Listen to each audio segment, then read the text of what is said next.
From the high desert and the great American Southwest, I bid you all good evening or good morning and welcome to Coast to Coast, AM PM. The first or last hour, as the case may be.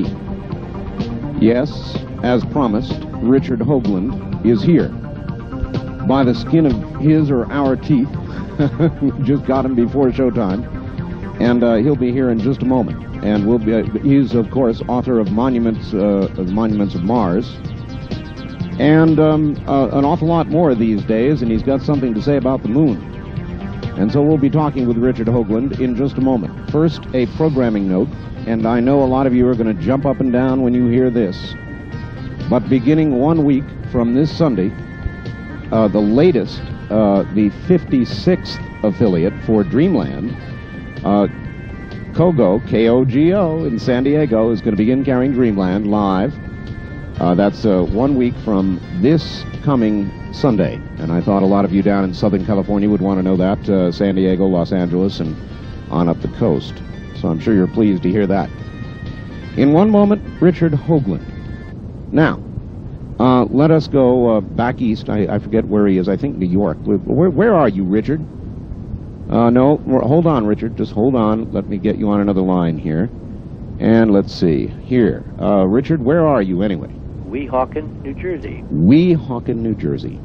All right, a lot of people don't know who Richard Hoagland is. We've got a lot of new affiliates, that sort of thing, Richard. So, without my having the bio, tell us yourself. Who are you? Oh, dear.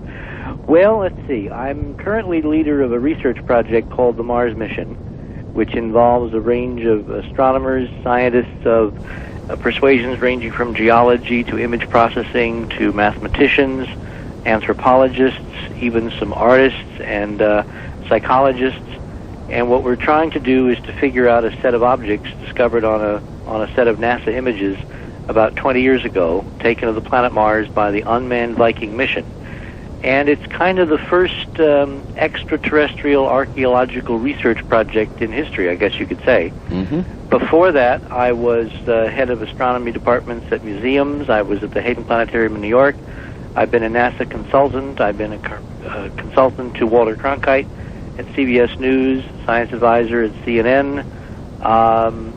That basically covers it. Very impressive credentials. And last year, I cannot forget this, I was awarded the Engström Medal for Excellence in Science for the first time internationally by the Engström Institute in Stockholm, Sweden. Very good. All right, Richard, I want you to answer a critic. I heard an earlier talk show host say that he regards this sort of thing as fantasy. When you encounter a critic like that, what do you say? I mean, besides your credentials, which are impeccable, what do you say to somebody who makes that kind of a charge? Well, I point them toward the New York Times for July 20th, 1969, which finally apologized to Robert Goddard for calling him some 50 years before a fantasy visionary who was not grounded in science. Everyone who tries to do something that has never been done before is accused of being slightly, non-anchored in reality. Whacked out.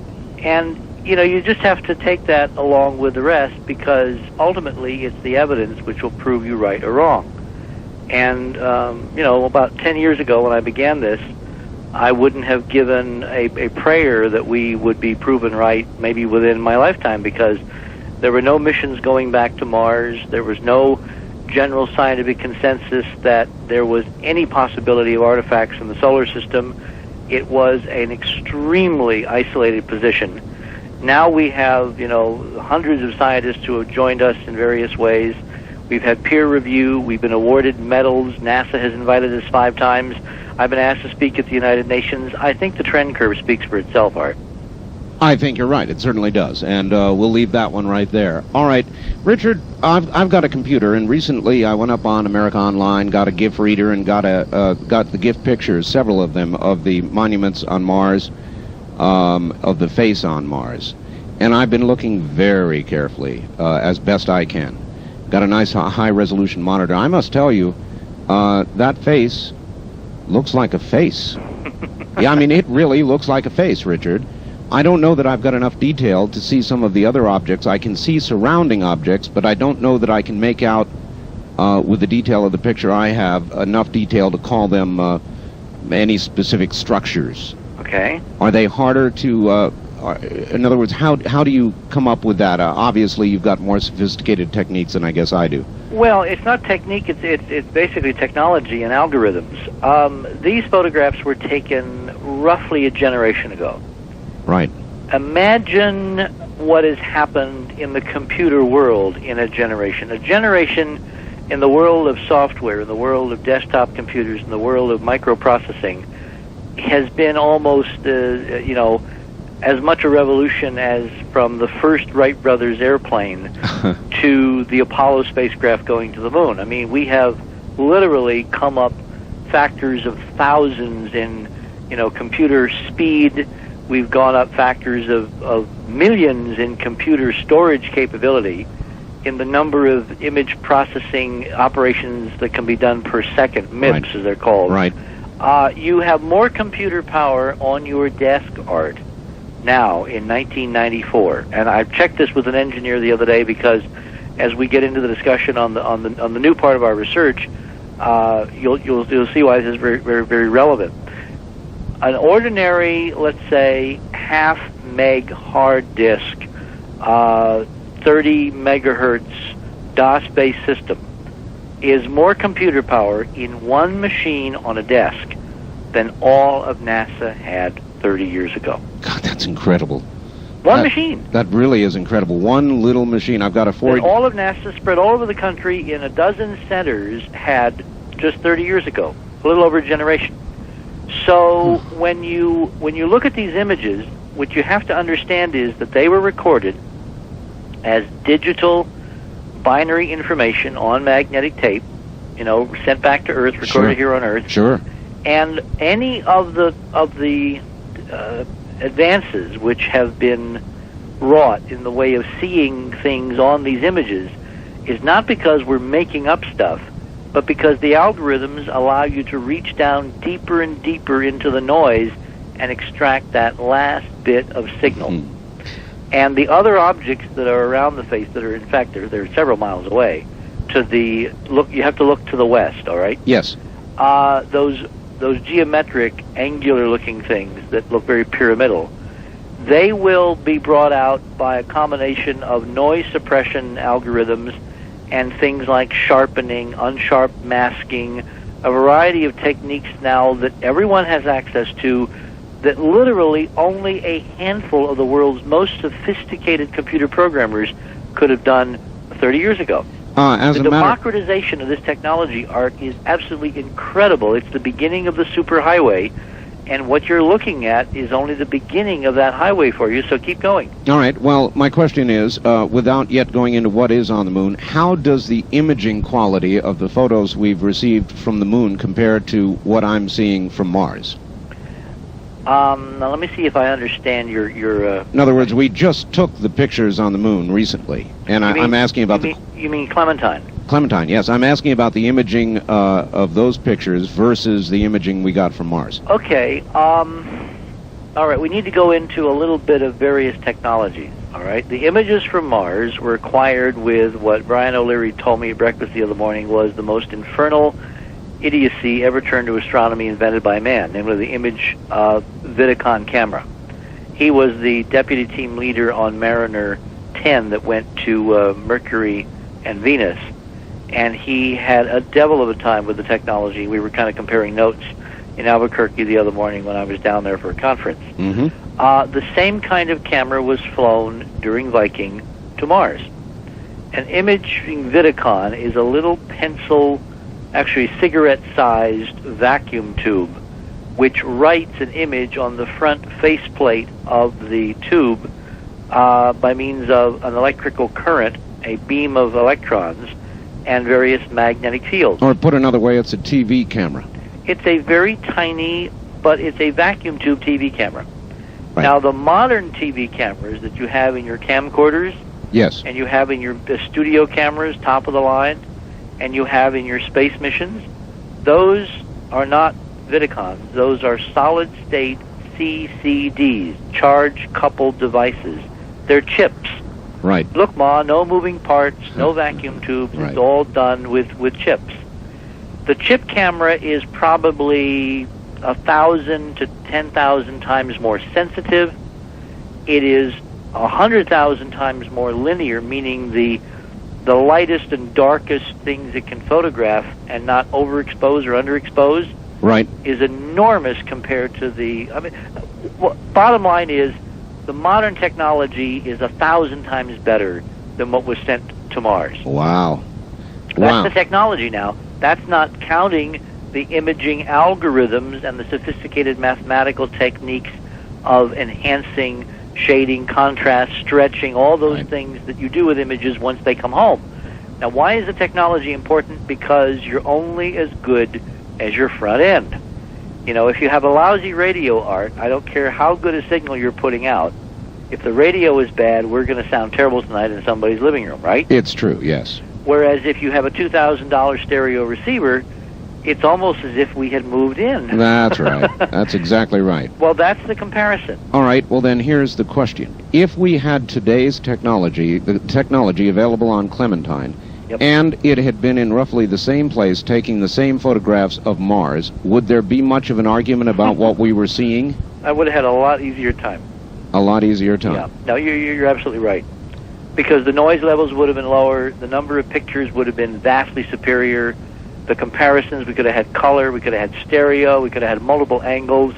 Now, this problem would have been a non-problem. We would have known or not known within hours of those images coming back, provided, again, that the politics within NASA were honest, and that's a completely separate discussion.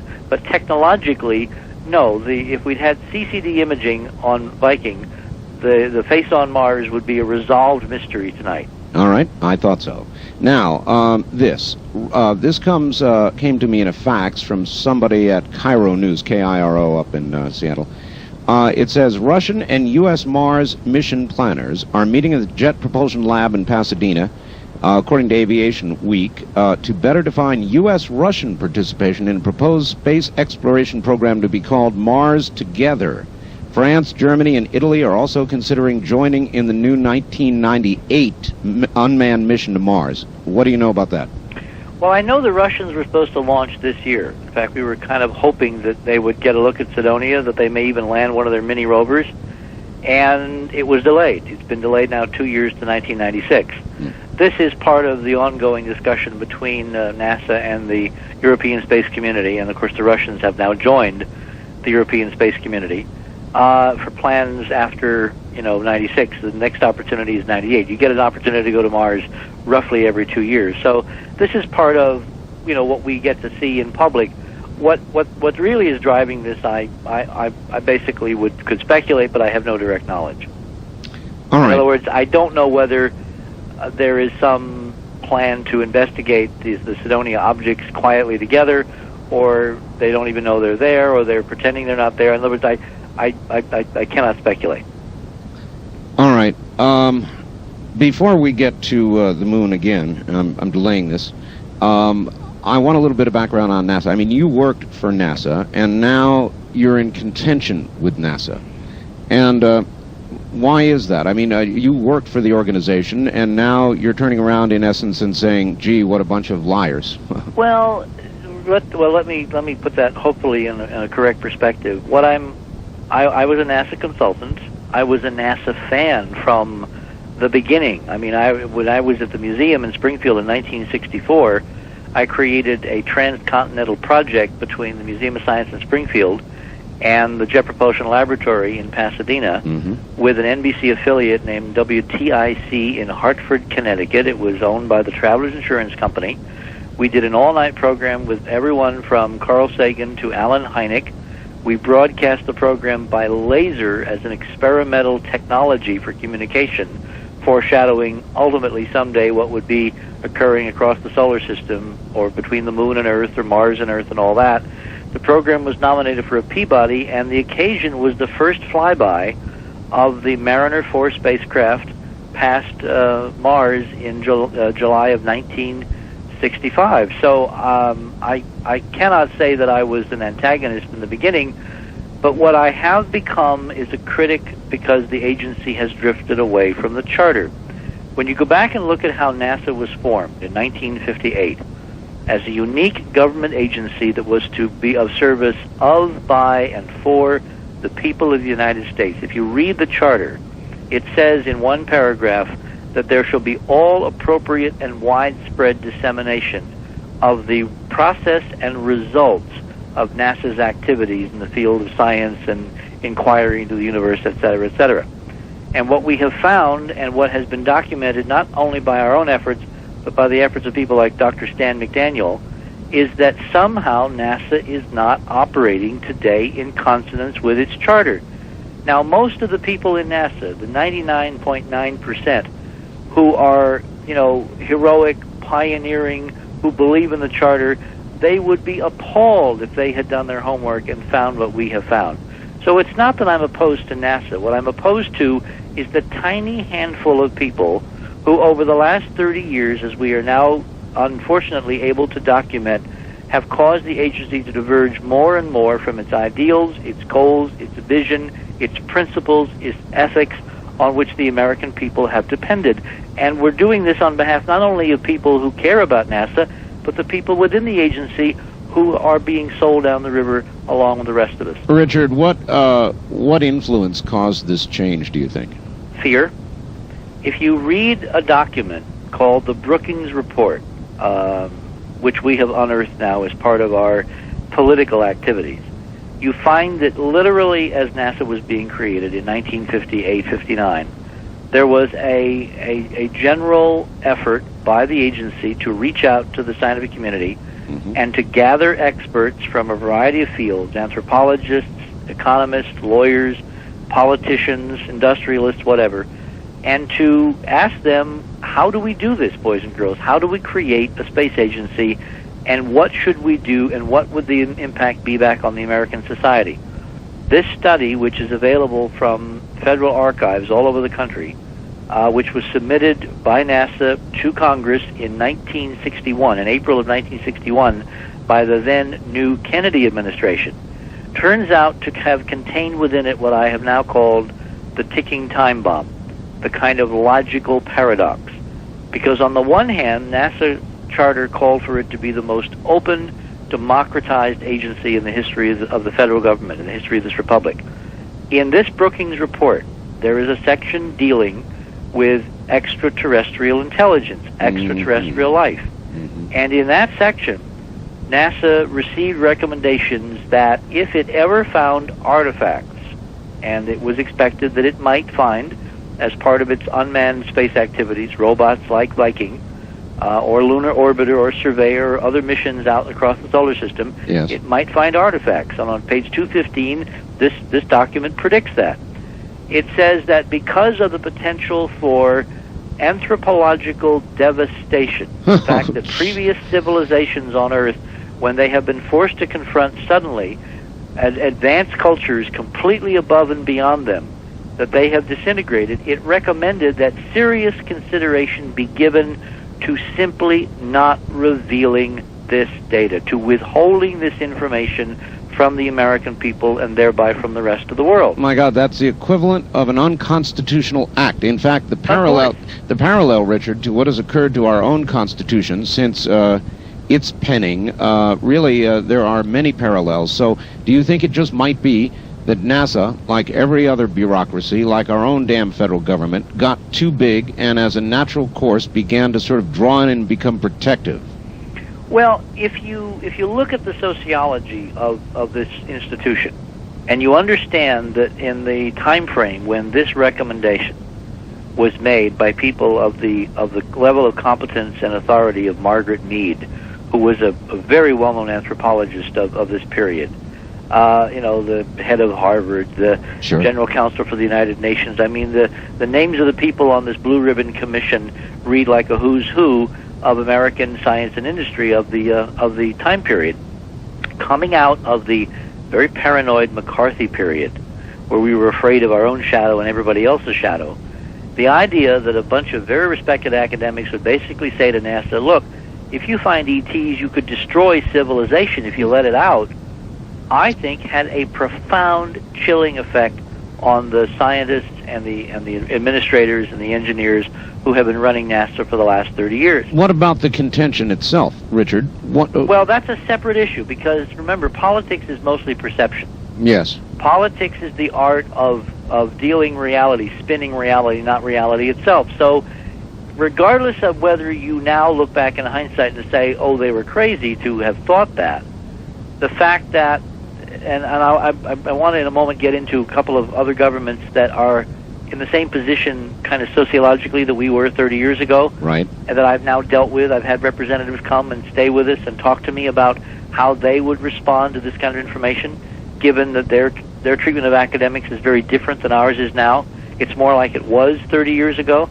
So we've been doing our homework into why this apparently was taken so seriously. The upshot is that a lot of the people who created NASA, who commissioned this report from remember, Brookings is one of the world's most prestigious think tanks. All right, very short on time. You got to understand that these were well-meaning men, and they were men. They were not women, because we're dealing with the 50s and 60s. And when they got this recommendation, I think, Art, that they felt they were doing a valiant public service in deciding that if they ever found the evidence, they would quietly put it in a drawer. Richard Hoagland, hold on. We'll come right back to you. This is Coast to Coast, AM, PM, the first hour. I'm Art Bell on the CBC radio network. Stay right there. My guest is Richard Hoagland, author of The Monuments of Mars. And it's fascinating stuff. We're about to get into questions about the moon, so stand by for that. Richard Hoagland, are you there? I am here. Good. Quick question. I know you've had it before. It came in by fax, Richard. Would you ask your guest if he has any knowledge about the use of Hubble to look at the face on Mars now that the telescope is operating properly? Technically, it's not really possible. Mars is literally too far away. If you do the numbers, you know, the size of the Hubble mirror is about 100 inches, about 95 inches. You know, we're 50 million miles from Mars at this opposition. You do the standard numbers you find in any astronomy textbook, and what you find is that the face is about 1 pixel, 1 picture element across. You have got to go to Mars to get data. Got to go. Yeah, I can understand that. 1 pixel is just nothing at all to work with. Nope. What do you know about the glyphs? Glyphs, glyphs. Supposedly raised platforms or constructs that appear like alphabetical characters. Have you heard of those, Richard? Where? I believe Mars. Or maybe, no, I'm sorry. I think we're now switching to the moon. This is on the moon, the glyphs. Let us switch to the moon. You've got a big, I know you were ballyhooing a big announcement about the moon. Yep. Well, all right. Several nights ago, Thursday of last week, I flew to Ohio State University, and to a literally packed auditorium, about 600 people in Independence Hall. We presented for 4 hours the results of the last year and a half of our Mars mission research. We're going to have to, by the way, change the name of our organization, because Mars is too narrow a focus, and I'm in the process of kind of casting around for something that would be appropriate and would kind of embody the spirit of this inquiry as it broadens its focus. But what we did is we presented a year and a half's worth of work. We had 4 trays of slides. We had 600 people stay 4 hours. They gave me a 5-minute standing ovation at the end. It was quite impressive. So in other words, you gave them the bulk of your research on Mars to date before you launched into the new stuff? No, we didn't. Oh, you didn't? We basically did a quick reprise because everyone has seen the videos, the NASA briefings, the UN briefing, and all that. Or if they hadn't, we could point them to it. We basically spent the 4 hours talking about the rather remarkable discoveries we have made on the moon. We have found detailed, three-dimensional, unquestionable structural artifacts built by some ancient intelligence on the lunar surface. Good Lord. We have found them on multiple photographs taken by multiple surveyor, lunar orbiter, and Apollo missions. Richard, that's an incredibly definitive statement. Are you that sure? Absolutely. Unquestioned. I've never been more sure of anything in my life. And what's really neat, Art, is that we are drowning in data, whereas with Mars, we've been arguing, you know, almost like the number of angels that can dance on the head of a pin, and that classic, you know, thing, right, with 2 photographs at 2 different lighting angles. With the moon, we are data rich. We have literally thousands of pictures. All told, NASA has millions of pictures. Clementine, the recent Pentagon mission, itself took 1.5 million images of the moon. Wow. We are stunningly data rich. Haven't you kind of wondered why we have never really seen the moon, Art? Think back. Go tomorrow when it's dawn and you've rested up from the night before. Go to your library and take out a few astronomy texts and begin to look at the section on the Apollo missions to the moon, or the moon in general. What you're going to find, what we have found, what I have puzzled over for the last year and a half, is you're going to find in book after book and text after text and magazine article after magazine article the same tired half-dozen pictures of the moon. Millions of pictures, and all we have gotten really to look at in the last 25 years, since Neil Armstrong set foot on the moon in July of 1969, are basically the same 6 dumb images. I never thought about it, Richard. And you also have not seen any stunning 3-dimensional flyovers of the moon. That's for sure. JPL, the Jet Propulsion Laboratory, which is NASA's premier interplanetary, mission central, during the Voyager missions, it brought online, parallel processing machines and supercomputers and crays and whatever. And during the Neptune flyby, it gave us, within hours practically, of the photographs from Voyager 2 of Triton, Neptune's large satellite. Right. It gave us a beautiful, incredible 3-dimensional flyover of Triton, this planet-sized moon orbiting Neptune at the edge of the solar system. Think back.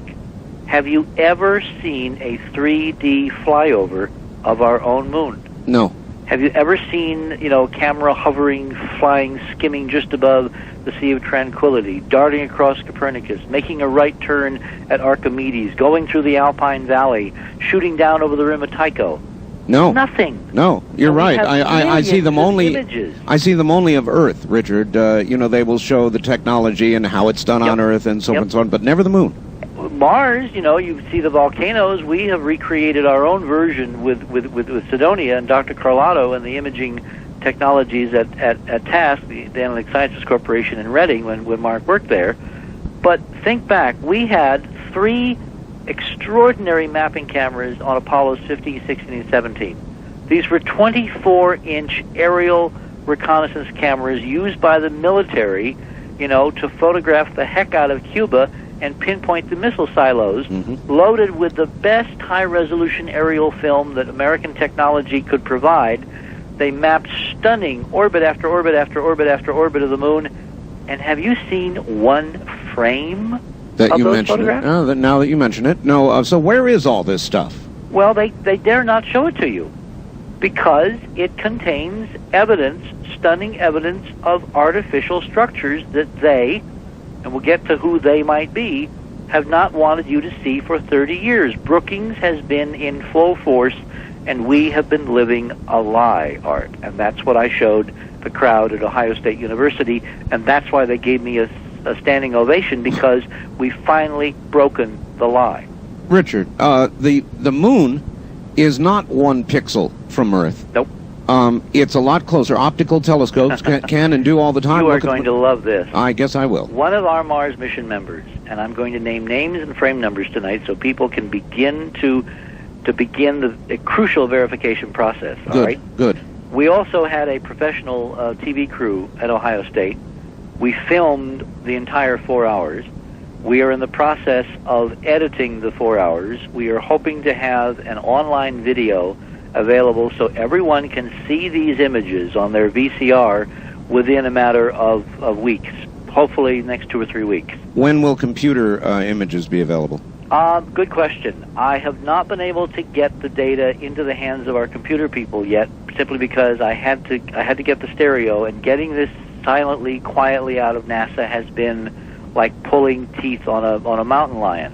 While the lion is asleep, But you don't want to wake up the lion. Yeah. So you did do it, though. We did do it, and that's why we're delaying. If we didn't want to include that, we could probably have this thing ready in a week or so. Okay. But I want to wait about 2 or 3 weeks so that Carlotta can take the stereo, the three-dimensional, 2 different missions, 5 different geometries, 3 different lightings that we've got of some of these objects, and literally create the 3D so that you will fly around the several thousand-foot high crystalline skyscrapers we have found standing on the moon. How high, Richard? Several thousand feet. Several thousand feet. And we have them on photographs from 2 different archives, 3 different technologies, what is it now? 3 different missions, okay? I have to keep track of the numbers here. Yeah. There is no doubt. The geologists of our team, most of whom had not seen what I have been working on, because I've been holding it very close to the vest, some of them were able to assemble at Ohio State on Thursday night. They were absolutely blown away. They were boggled because they know that this is not what the geology of the moon should look like.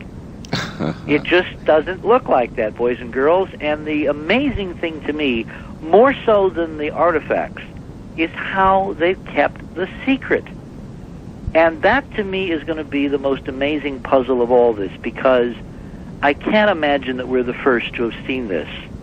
I do know that our technology is a lot better on one desk than all of NASA had when these photographs were taken. But I also have now been seeing clues in the Lunar Science Conference papers, in the proceedings of the scientists get together every year in Houston, where they gather and present papers on the lunar studies, the rocks, and the photographs, and all that. I see lots and lots of clues that other scientists have seen some of this before and didn't know what they were seeing. I also know that some scientists had to have known what they were seeing because there's just the fingerprints of their manipulation of the of the rest of them away. It's like the 99% who are honest can be manipulated by the 1% who are not, because the 99% believe that everybody is honest and they don't think anybody would ever lie to them in NASA, and that's why this weirdness has succeeded. Okay, that accounts for this country, but what about other governments, other countries? Well, that gets into very speculative territory, Art. For one thing, we're the only nation to send stuff to the moon except for the Russians, right? Right. Well, but we're not certainly the only nation to do careful photographic work of the moon. Well, yes, we are. We are? Yeah. Now, there is one weirdness in that statement that I must tell you. What about the British, Richard? They do quite a bit of it. The British have not been to the moon. Not been to the moon, but they do a lot of photographic looking. No, but you need to be in lunar orbit. Again, to see the level of detail, to know with absolute certainty what you're seeing. I see. You have to be in lunar orbit. Now, let me tell you one weirdness that I don't know where to put this on the landscape, and so I'll just lay out the evidence and you can decide what it means. All right. About a year ago, a Japanese television network came to us wanting to film me for a program vis-a-vis the monuments of Mars. Right. And negotiating with the Japanese is an art form all unto itself. Yes, I know. Particularly when you do it by fax, long distance between here and Tokyo. Oh, I know. So, I mean, I wasn't so much interested in the money as I was interested in the leverage that having a Japanese television network working with us could give us to answer a major mystery in my own mind. In 1991, one of the major car companies in Japan, I believe it was Honda, put a spacecraft in orbit around the moon. Were you aware of that? No, I was not. Well, see how quietly it occurred? Honda put a space... Honda. Yep. When was this? In 1991. It was a 2-component mission. One part of the spacecraft went into a high Earth orbit, and the other was placed in lunar orbit. Now, let me pose the question. Have you ever known the Japanese to go anywhere without a camera? No, of course not. Have you seen any pictures from the Japanese moon orbiting mission? Richard, I didn't know they went to the moon. Well, I did, so I asked long distance my colleagues in Tokyo. Who launched this thing? The Japanese space agency, ISA, I believe it's called, ISA. Wow. But it was primarily, remember, the corporations over there are driving the train. Shimizu is planning an orbital Hilton and a Japanese moon base. Are they really? Yep. When do they project that? Well, they're fuzzy on the dates, and I now know why, all right? Because the politics aren't ready. I see. Anyway, so I am interested in getting hold of these pictures that I imagine, had to have been taken by the Japanese mission, right? Of course.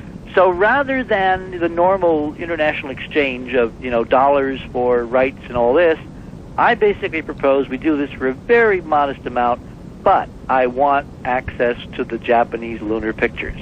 Ah. Okay? Yes. Because I'm beginning to build the data file, and I'm trying to get a handle on what in the world we got on the moon that no one wants to talk about. So what'd you get back? Sosari Hoagland-san? How much time we got? Yeah, we're all right. All right. The day after I sent the fax, remember, when you're dealing with fax between the U.S. and Tokyo, you're dealing into tomorrow. You're crossing the international date line, so it's already tomorrow over there. That's correct, yes. So the fax machine rings at very weird hours when you're trying to do this. Right.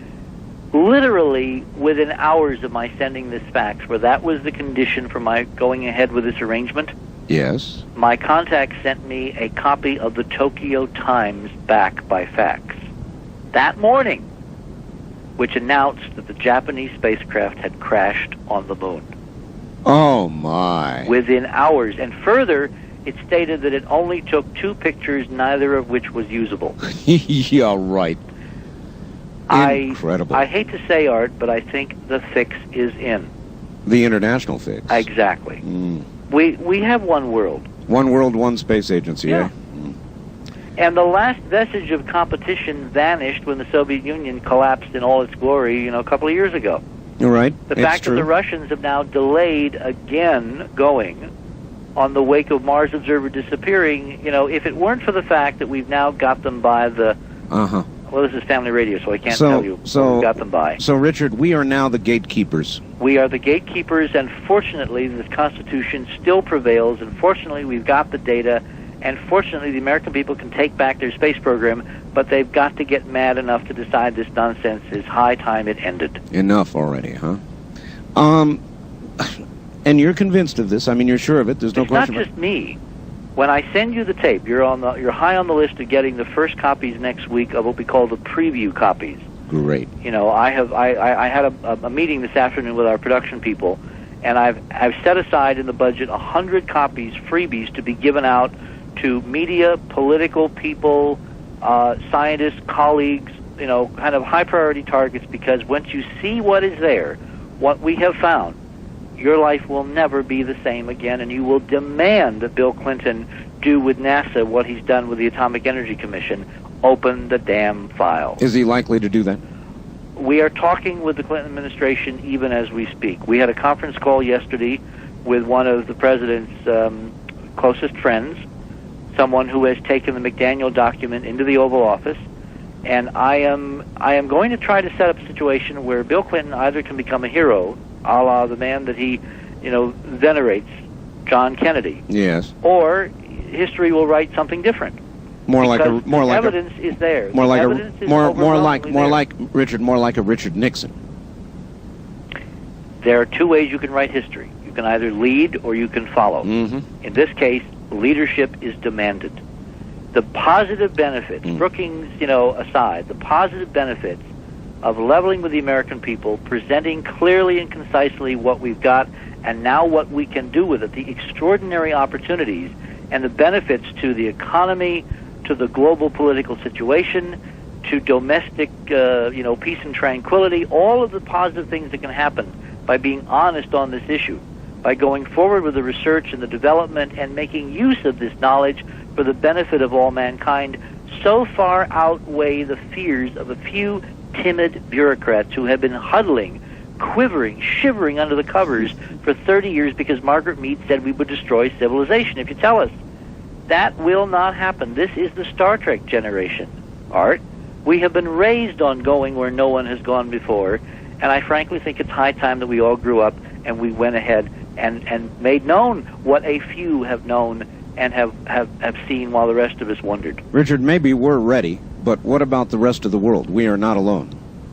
In other words, we've come a long way, you're right, with the Star Trek generation, but I'm not sure they are in Argentina, or in Britain, or in Australia, or in Japan, or in a lot of other places. What about the rest of the world? Well, look, you know, we lived on this planet from the 50s to a couple years ago, where children in every culture, every race, every creed, every color, every country went to bed at night, and if they had access to any kind of media, at some level, as they went to bed, they thought, maybe I won't wake up in the morning because there will be a nuclear holocaust. That's true. A global nuclear war. That's right. And this planet survived that insanity. Nothing else could possibly compare to suicide by our own hand, the idiocy of the military and industrial complex run amok. Mm-hmm. I think that this is where leadership has to assert itself.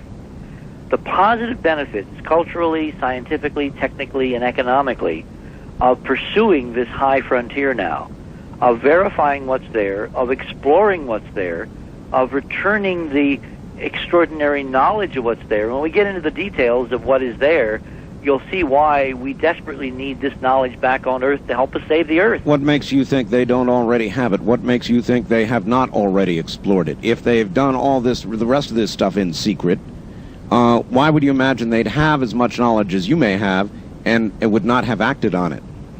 But it has not been applied. And it's the application to society as a whole, the Baconian tradition of science art, where we have fallen woefully short. Remember the mandate of NASA.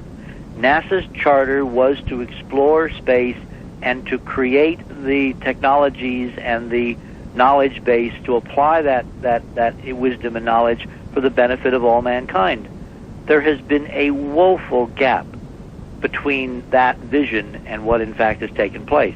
But so maybe the science has been done by somebody, but it has not been applied to the benefits of society on this planet, and that's what has to happen now. We have to reinvent the Earth using this knowledge which someone has been sitting on for over 30 years. What if the answer, though, Richard, is so awful, something that would, for example, deny or the existence of God, or cause people to believe that what they've always thought, their deepest faiths, are shattered? I have to tell you, Richard, if I were a government guy and I had that information, I'd sit long and hard before I released it. Well, we've sat long and hard. Isn't a generation enough? Is the information that, do you think it may be that shattering? I think it could be that important. I mean, we're living on borrowed time. If you look around the planet, you can see that environmentally, technologically, we're living on borrowed time. There is everything from, you know, the fossil fuel problem of greenhouse warming to, you know, increasing numbers of toxins. The Superfund is woefully inadequate to handle the toxic waste problem. You know, people are dying of starvation because there's more mouths to feed every year, and the technological curve to feed them is not keeping pace. Things are going to get horrible anyway. That's true. We must do something different. I agree with you, Richard. The human condition. All right, I want you to relax for a few minutes. I'm going to take care of some business, do news at the top of the hour, and we'll come back and talk about the detail of what's up there. Richard Hoagland, stand by. Stay right where you are. We'll get back to Richard Hoagland. This is some pretty good stuff.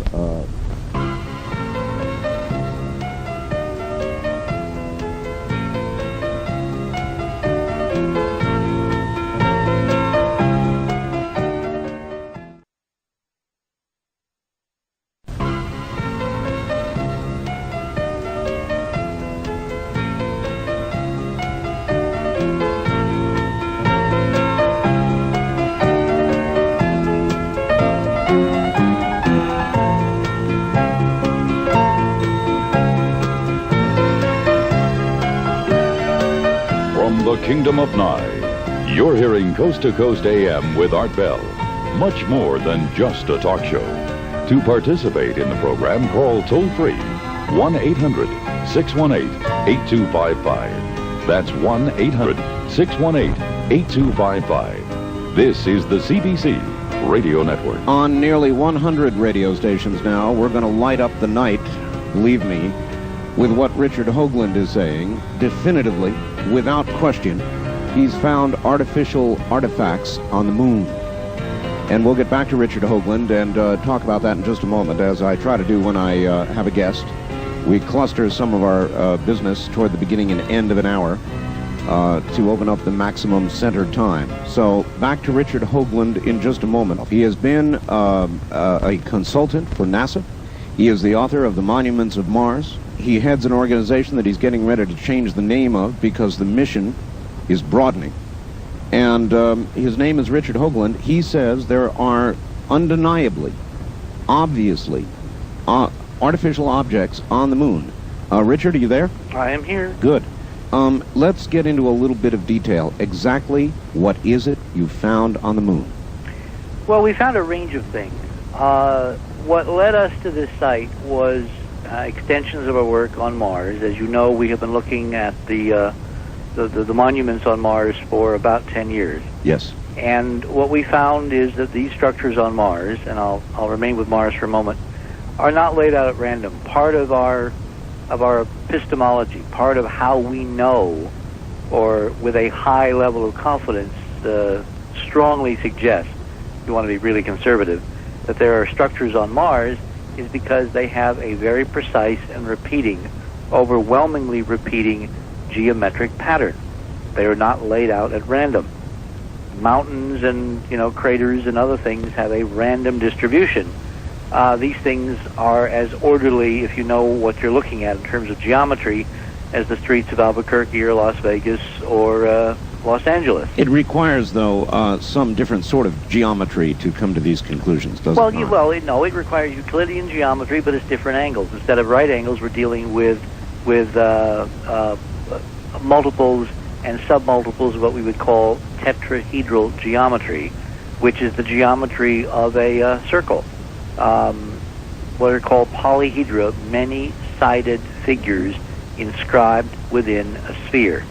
Plato was one of the first to make popular the so-called 5 Platonic solids, which are these regular, multiply edged figures you see put inside spheres, sometimes in museum exhibits, sometimes in textbooks.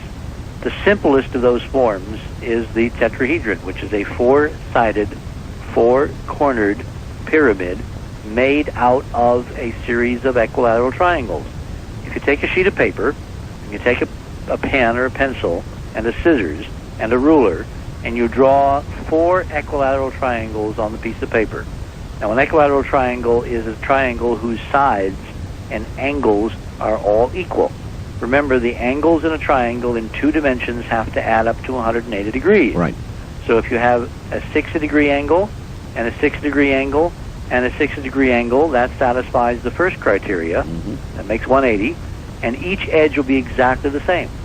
You cut those out, and you take a piece of, you take a tube of glue, or you take some masking tape or Scotch tape, and you carefully glue them or tape them together into a pyramid.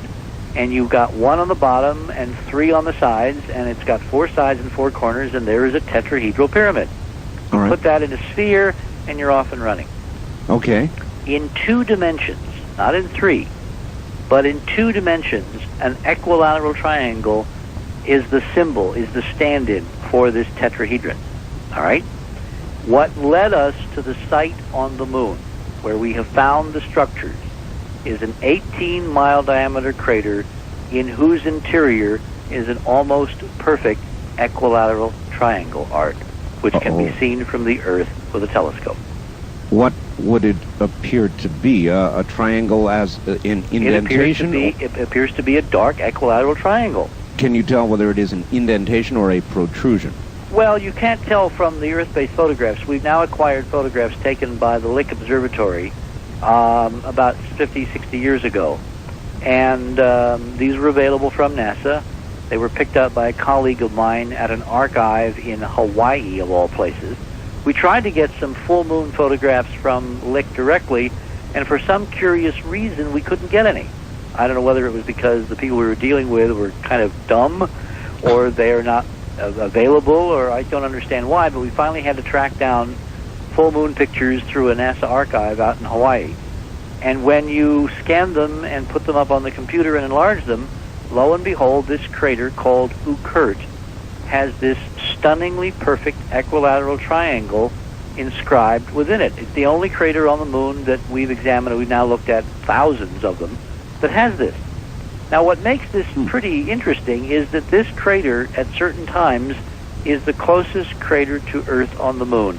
It is in the center of the lunar disk. It's right smack dab center of the visible side of the moon, facing the Earth as the moon orbits around the Earth in about a month. It's the place where, if you were putting something for intelligence on Earth to see when it developed telescopes, Art, That's where you'd put it? that's where you'd put it. So, of course, this is kind of interesting. Now, when we did the computer processing, what you can do in the computer is you can measure very carefully light values. If you've been looking at your GIF images, Yes. you know you can call up what's called a histogram, Yes, absolutely. and you can actually measure on a scale of 1 to 256, Right. the grayscale, That's correct. the bright and dark pixels. Right. Well, on the rim of the crater, we can look at the brightness of the rim in various parts. If you think of a crater as a circle, as a clock, Right. and you have the clock at, let's say, midnight with the hands directly up, Right. 3 o'clock would be with the hands at right angles, 6 o'clock would be with the hands at the opposite, and so on and so forth. Think of a clock face, all right? Okay. The equilateral triangle in Okhurt is basically midnight to 4 to 7, and back to midnight. Huh. That's the edges. It's straight up and down. Now, on the rim, around the crater, there are 3 bright sections, which are at 2, 10, and 6. So it forms another equilateral triangle if you connect the edges outside of the interior equilateral triangle. Right. Precise one, yes. Like a double inscribed equilateral triangle, which of course is the two-dimensional equivalent of the double inscribed tetrahedron we have decoded through the monuments of Mars, if you looked at my UN tape 1,400 times, as some people in fact have. Yes. You see why we got intrigued? Of course. So, you know, as Indiana Jones said in The Last Crusade, X does not mark the spot. It turns out to be an equilateral triangle. So we began pulling out of the files, or trying to pull out of the files through various sources and contacts, mission photography from the U.S. space program going back 30-plus years around this site, smack dab in the center of the moon. And there are 3 sets of missions that obviously we wanted to look at. Right. How do you go about that, by the way? I mean, do you call up NASA and say, look, I'd like... No. Not if you're heading the Mars mission, you don't. I see. Because the first thing that I thought would happen is there would be a wholesale fire if they knew I was looking at negatives for a particular part of the moon. I don't want to sound a little paranoid, but, you know, with the weirdness that has been documented by McDaniel and others now over the Mars data, I wanted to play this real cool. So the advantage of having a membership organization is you can have John Q. Public write very nice letters to the National Archives, which NASA has set up, and they can order photographs and negatives and things, and they never know that it is going to the research until it is too late. So you basically were hoping they were hiding this in plain sight. The purloined letter. Yeah. We had some indication that, in fact, this is what was going on. And let me tell you one piece of evidence. I was able to get hold of a catalog from the Apollo 10 mission, published in 1971. Apollo 10 was the precursor to the lunar landing. It literally was a year ago, 25 years ago, a couple weeks ago. Right. May 25th, 1969 was the successful orbiting of Apollo 10. And of course, I vividly remember it because that was my, I was involved at CBS. I was science advisor to Walter Cronkite. You know, young kid at 23, the power of being advisor to the most powerful television network in the world. Yes. You can imagine how you felt at that time. Well, I felt that way. So I remember vividly where I was, what I was doing, and what we were all doing during this mission. Little did I imagine, Art, that a quarter of a century later I'd be looking at photographs acquired by that mission and finding stunning stuff that A, proves that there's somebody else out there, and B, that our government has not leveled with us for a quarter of a century. I would never have imagined, ever, that I would be in that position. But that's where we are. Mm-hmm. So anyway, I got this catalog from one of our Mars mission members, and in going through it, I noticed something peculiar from Apollo 10. In these catalogs that have been published on every mission, going back now to Apollo 8, what NASA has done in consonance with the charter is to publish voluminous amounts of data. You know, it's almost like one of those old Johnny Carson routines. Everything you ever wanted to know about an Apollo mission is contained within these covers. Yes. And, you know, you've got data on the Zeiss lenses, you've got data on the film types, you have data on the electric rewind, on the transmission. I mean, everything any photographer would ever want to know is in these manuals. So much information. What? So much information. Oh, yeah, you're drowning in data. Yeah. But this is good. You know, data's good. Also in the back of the catalogs, they provided, in postage stamp size, actual reproductions of every photograph taken during the mission. This is the still. These were the Hasselblad stills. Right. The film cameras, the sequence cameras are not available, because remember, when this technology was used, we were limited to film. Now, of course, you could have video previews of what the film cameras recorded, and you could simply order the video cassette of, you know, X orbit and that kind of thing. Right. Anyway, in the back of this catalog, from Apollo 10, published in 1971, mission took place in 69, catalog published in 71. I'm looking through it, and I'm looking in the back at the reproduction of the photographs themselves, and I begin to notice something pretty weird. NASA's catalog process of photo reproduction is lousy. If you go from upper left to lower right, there's about a half a dozen pictures on each page. Mm-hmm. And you would have overexposed, blank, underexposed, okay, underexposed, blank, blank, overexposed. So-so, underexposed, blank, blank, blank, overexposed. And I began to compare that mission with the previous catalog from Apollo 8, where, with the exception of a couple, 3 frames, every photograph was perfect. Then I got an Apollo 12 catalog, which contained the data from the rendezvous and landing near the Surveyor 3 spacecraft by Alan Bean in the Sea of Storms. Yes. In November of '69, yes. Second lunar landing mission. I recall. And there were 50-some, 60-some pictures reproduced in that catalog, and those were all perfect. And I began to say, this is kind of weird, because either we had a drastic fall-off in catalog production technology at NASA between 1969 and 1971, or we had a radical shortage of ink, particularly white ink, okay? Or maybe there's something more interesting, because the photographs that were blank were of Occult. Anyway, the bottom line is we can prove that someone has faked the data. Someone has altered the data. So if you were a geologist in Dubuque at the university and you were ordering from a NASA catalog photographs from the National Archive, yes, would you pay hundreds of dollars for a blank frame? No, I wouldn't. Well, when you see the video, I will show you the blank frame. I will take you through the catalogs and show you side-by-side comparisons. And then I come up on the actual picture, which the number is AS10-32-4822. And then I turn on the picture, and it's absolutely stunning. There's nothing wrong with it, except there are things on the picture that NASA never got around to telling us about. Telling us about, calling our attention to. Yeah. Well, now, the even more interesting thing is we began to go in through this process in depth, and I began to order the same frames from Houston and from other archives. Sure. Guess what? Things change. There are several 4822s. Oh, my. And some of them have things on them that others don't, and some of them have brilliant specular reflections caused by planar surfaces that are literally a mile square. A mile square? A mile square. Rough calculation. Have you ever flown past New York or Los Angeles at sunset, or any major city? Yes. And you've seen the brilliant reflections of the skyscrapers and all those glass buildings now with parallel, windows that form mirrors at sunset at the right angle? Absolutely, yes. L.A. Law had some beautiful aerials during some of the latter years of their series, where they had helicopter shots going between the skyscrapers in downtown L.A., and you get wondrous light reflections. Correct.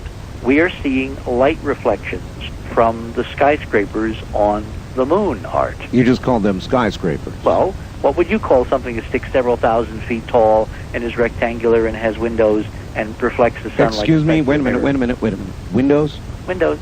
Windows. Windows. How do you discern windows? By their geometric shape. Richard, these are on the dark side? No, these are on the front. These are on the front of the moon? Yes. See, we've been living, Art, with the illusion of openness. We have been conned. How much more plain? And remember, this has now been vetted by geologists. It's been seen by 600 people. It's soon going to be seen by, a lot of people. I'm going to be going to Los Angeles this weekend and presenting the data at a UFO conference there. You know that I never do UFO conferences. I know that, yes. I'm doing this because this data has got to get out. And I'm going to be seeing some Hollywood people, producers, media types, and I'm just using the opportunity en route to another conference in Hawaii to show people in various parts of the country what their government has taken from them and not let them see for 30 years. Richard, what about the networks? I mean, right now, what about the networks? Which networks? Well, who cares? This is a gigantic story. CNN? We're working on it. ABC, CBS? Yes. No. So forth. Have you spoken to any of them? Remember, the moon is not going away. The moon is not going away, it's true. I have been very careful to prepare an airtight case. Think of Perry Mason. I get one shot here, and it's got to be airtight. That's true. Well, this is airtight. And I debuted it at Ohio State University. The reason we picked Ohio State is that the invitation came up, kind of at the right time. It's ironic that it's Ohio State because they have a radio astronomer named Frank Krause, who was a rebel in his day and who built, with great opposition, a kind of amateur radio telescope, which was one of the first to be used for SETI, for the search for extraterrestrial intelligence. Yes. And it felt to me kind of appropriate to stand on the stage at Ohio State and debut, photographic evidence, incontrovertible evidence that there is something on the moon that does not belong, built by someone a long time ago, and this government did not tell the citizens who paid for the pictures and the trip. I can't imagine that this government, having that information, would not, if necessary, conduct a secret trip to the moon and go and visit this edifice, whatever it is. Well, that I presume as we move through this process. Remember, this is the beginning of the space program all over again. Yes. We'll find out. Let me tell you how we're going to find out. Within 48 hours of my address at Ohio State, I got a call from a very well-connected intelligence source. Ah. All right. Who has now told me two things, and I need... This came in so recently that I have not been able to check it out. He told me that there is a representative of the Army Intelligence Service, the Army Intelligence Corps, who wants to talk to me on the record and will attest to the fact that they've known this for 30 years. That I thought was interesting. Interesting, yes. Yeah. The other thing this source told me was that there was a recent briefing in England of a group using current Clementine data from the recently completed Pentagon mission to the moon. Short on time, yes. Which showed the same kind of structures in another place that we have found around Ukurt. Another place? Yes. Now, obviously, there's a lot of work for us to do, both at the level of science and maybe more important, the level of politics and intelligence.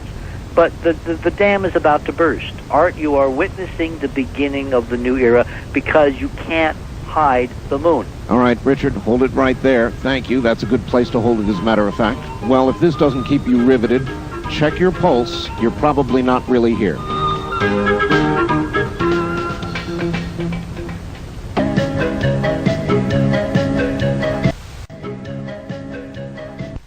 We're hearing Coast to Coast AM with Art Bell on the CBC Radio Network. Good morning, everybody. It's a Earth crusher this morning. Or maybe that'd be a moon crusher, I don't know. Richard Hoagland, author of Monuments of Mars, NASA consultant at one time, is our guest, and he's kind of blowing it wide open this morning. Says he's found and has absolute proof. Not wondering about it proof, not speculative discussion, but proof that there are artificial structures on Mars, not little ones either, big ones, real big ones. And so we're going to be talking more about that. And now back to Richard Hoagland. Richard. Richard, if, this radio program's going to a lot of the country, and if, as a result of this radio program, somebody at one of the big networks or one of the major newspapers around the country would like to contact you, verify your information, and get themselves the story of the century, would you be up for that, or are you going to follow? We are ready. You're ready? We are ready. No, I mean, we would not have done this at Ohio State on Thursday night if we weren't ready. And the only hang-up is that I want to get this into the hands of ordinary folks in a way that they can really walk through. If you present these photographs just as photographs, some people will instantly recognize how extraordinary and anomalous they are. But we live in a culture where there is, either by accident or design, almost what I call educational dysfunction. Yes. People don't understand process anymore. They don't understand how the lunar environment is so radically different than the Earth that what we're seeing, things sticking up, a mile or two into the sky, yes, cannot possibly exist. That glass, cubical, geometric structures reflecting sunlight as a spacecraft goes by cannot exist naturally in the lunar environment. So what I did at Ohio State is I basically gave everyone a step-by-step instructional program in how to view the moon, starting at square one. And I took them through the processes, the geology, the environment, the comparison with Earth, the fact that you don't have water, you don't have air, you don't have clouds, you don't have geology as we know it. It's a very simple, stochastic, erosional environment where nothing but a meteoric bombardment beats down everything. Bashes, smashes, destroys. So you basically have rounded terrain eventually with lots and lots of rounded craters. Sure. The things we're seeing set against that terrain are so stunning that if you're a geologist, you literally leap out of your seat, as I had two guys do at Ohio State the other night. Jim Arjavik and Dr. Bruce Cornett. Dr. Cornett, who is a former geologist with the Lamont Doherty Observatory here in New York at Columbia University, has written a paper, a technical review of our data, and it has been published on the Internet. Oh. So all you have to do is do a search under Cornett. How is your data been received in this document? Well, excellently. I mean, Cornett basically affirms everything we think we've got. And that was up until, 3 or 4 weeks ago, and he had not seen the data, recently up until the other night, so I had several new things that we had been working on to surprise him, and surprise him we did. But what he has done is to provide this independent critique with the frame numbers, and it's very important that we get people the frame numbers so they now can begin to order them from Houston, from the National Space Science Data, the National Space Science Data Center outside Washington, from the other NASA archives. And maybe more important is they begin to look to their own files and their own, collectibles that they've squirreled away over the years. Sure. A lot of the good information that we got early on in this investigation came from private individuals who basically were amateur astronomers and space program aficionados who just kept everything, thank God. You see, in the beginning, Art, the system was honest, and NASA gave away thousands upon thousands of pictures. I recall, yes. The way we're going to keep this honest is that since we've now identified some of those hidden material, we will compare what NASA has in the archive now with what they gave us and with what people have been retaining in private reserves and private archives. If all the data sets don't match, if 4822 from Apollo 10, AS1032-4822, isn't the same in every single representation, you got them. And you are putting together a videotape that you might call Moon the Big Lie. Well, no, I'm going to call it the Moon-Mars Connection. The Moon-Mars Connection? Yep, because there is a connection. We were led to this site by decoding the monuments of Mars. What do you think these things are, Richard? Well, they're structures. What we're looking at are remnants. Let me tell you that the major discovery I think we've made here. We have found the remnants of two huge domes doming in two mare on the moon. One is Mare Crisium, which is in the upper right-hand corner of the moon. Go to an astronomy textbook and look at Mare Crisium, and one of the first things you'll notice is it has a hexagonal configuration. Mm-hmm. That is not an accident. That is a reflection of the artificial glass multi-layered dome that we have now found arching over Chrysium, photographed and commented upon, we found in Apollo transcripts, by the astronauts themselves. And they didn't know what they were seeing, Art. I wonder, Richard, by what deduction you conclude these are artifacts and not presently used structures? Oh, because they're incredibly ancient and eroded. They have been bashed to hell by hundreds of millions of years of meteorite bombardment if the calibration curves that we get from other space science input is accurate. This is very, very, very, very ancient stuff. Very old stuff. Very old stuff. This is so awesomely old that I can tell you what happened now. We found this stuff. Somebody in NASA looked at the photographs or put the data together, and they figured it out, and they took it to a tiny handful in this government, and they literally freaked out, and they said, oh my God, we can't show anybody this.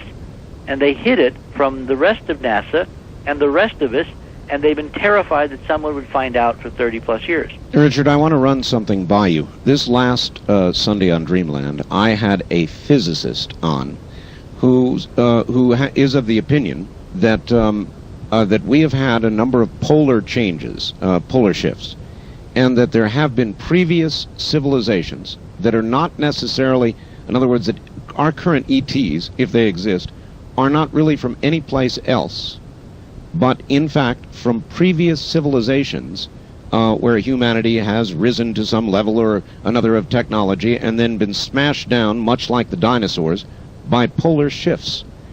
Who's the physicist? I'm sorry, I'll come up with his name, R.W. Whitfield. And where is he from? What has he published that one could refer to? He's published a book called The Force. Okay. All right, and you can refer to that. But okay, next week, 2 weeks from now, I am coming to your part of the country. I'm coming to Arizona, and I'm going to get together with some Hopi elders, because our calculations in terms of the hyperdimensional physics, looking backward now at the history of the Earth, right, indicate that, in fact, this is quite possible. And I believe that the four worlds of the Hopi reflect the idea of four previous epochs where civilization rose to a remarkable height and then something happened. There you go, Richard. See, some catastrophe. He mentioned the Hopi. Okay. Well, I for some reason they're going to sit down and talk to me. They have seen the UN briefing. They had seen the tape, and it apparently is now time for us to have the conversation. The reason that this is good timing is because I believe that if one is concerned that this could happen again, in this physics there are things we can do. We are not powerless to do something about this, as awesome as that may sound.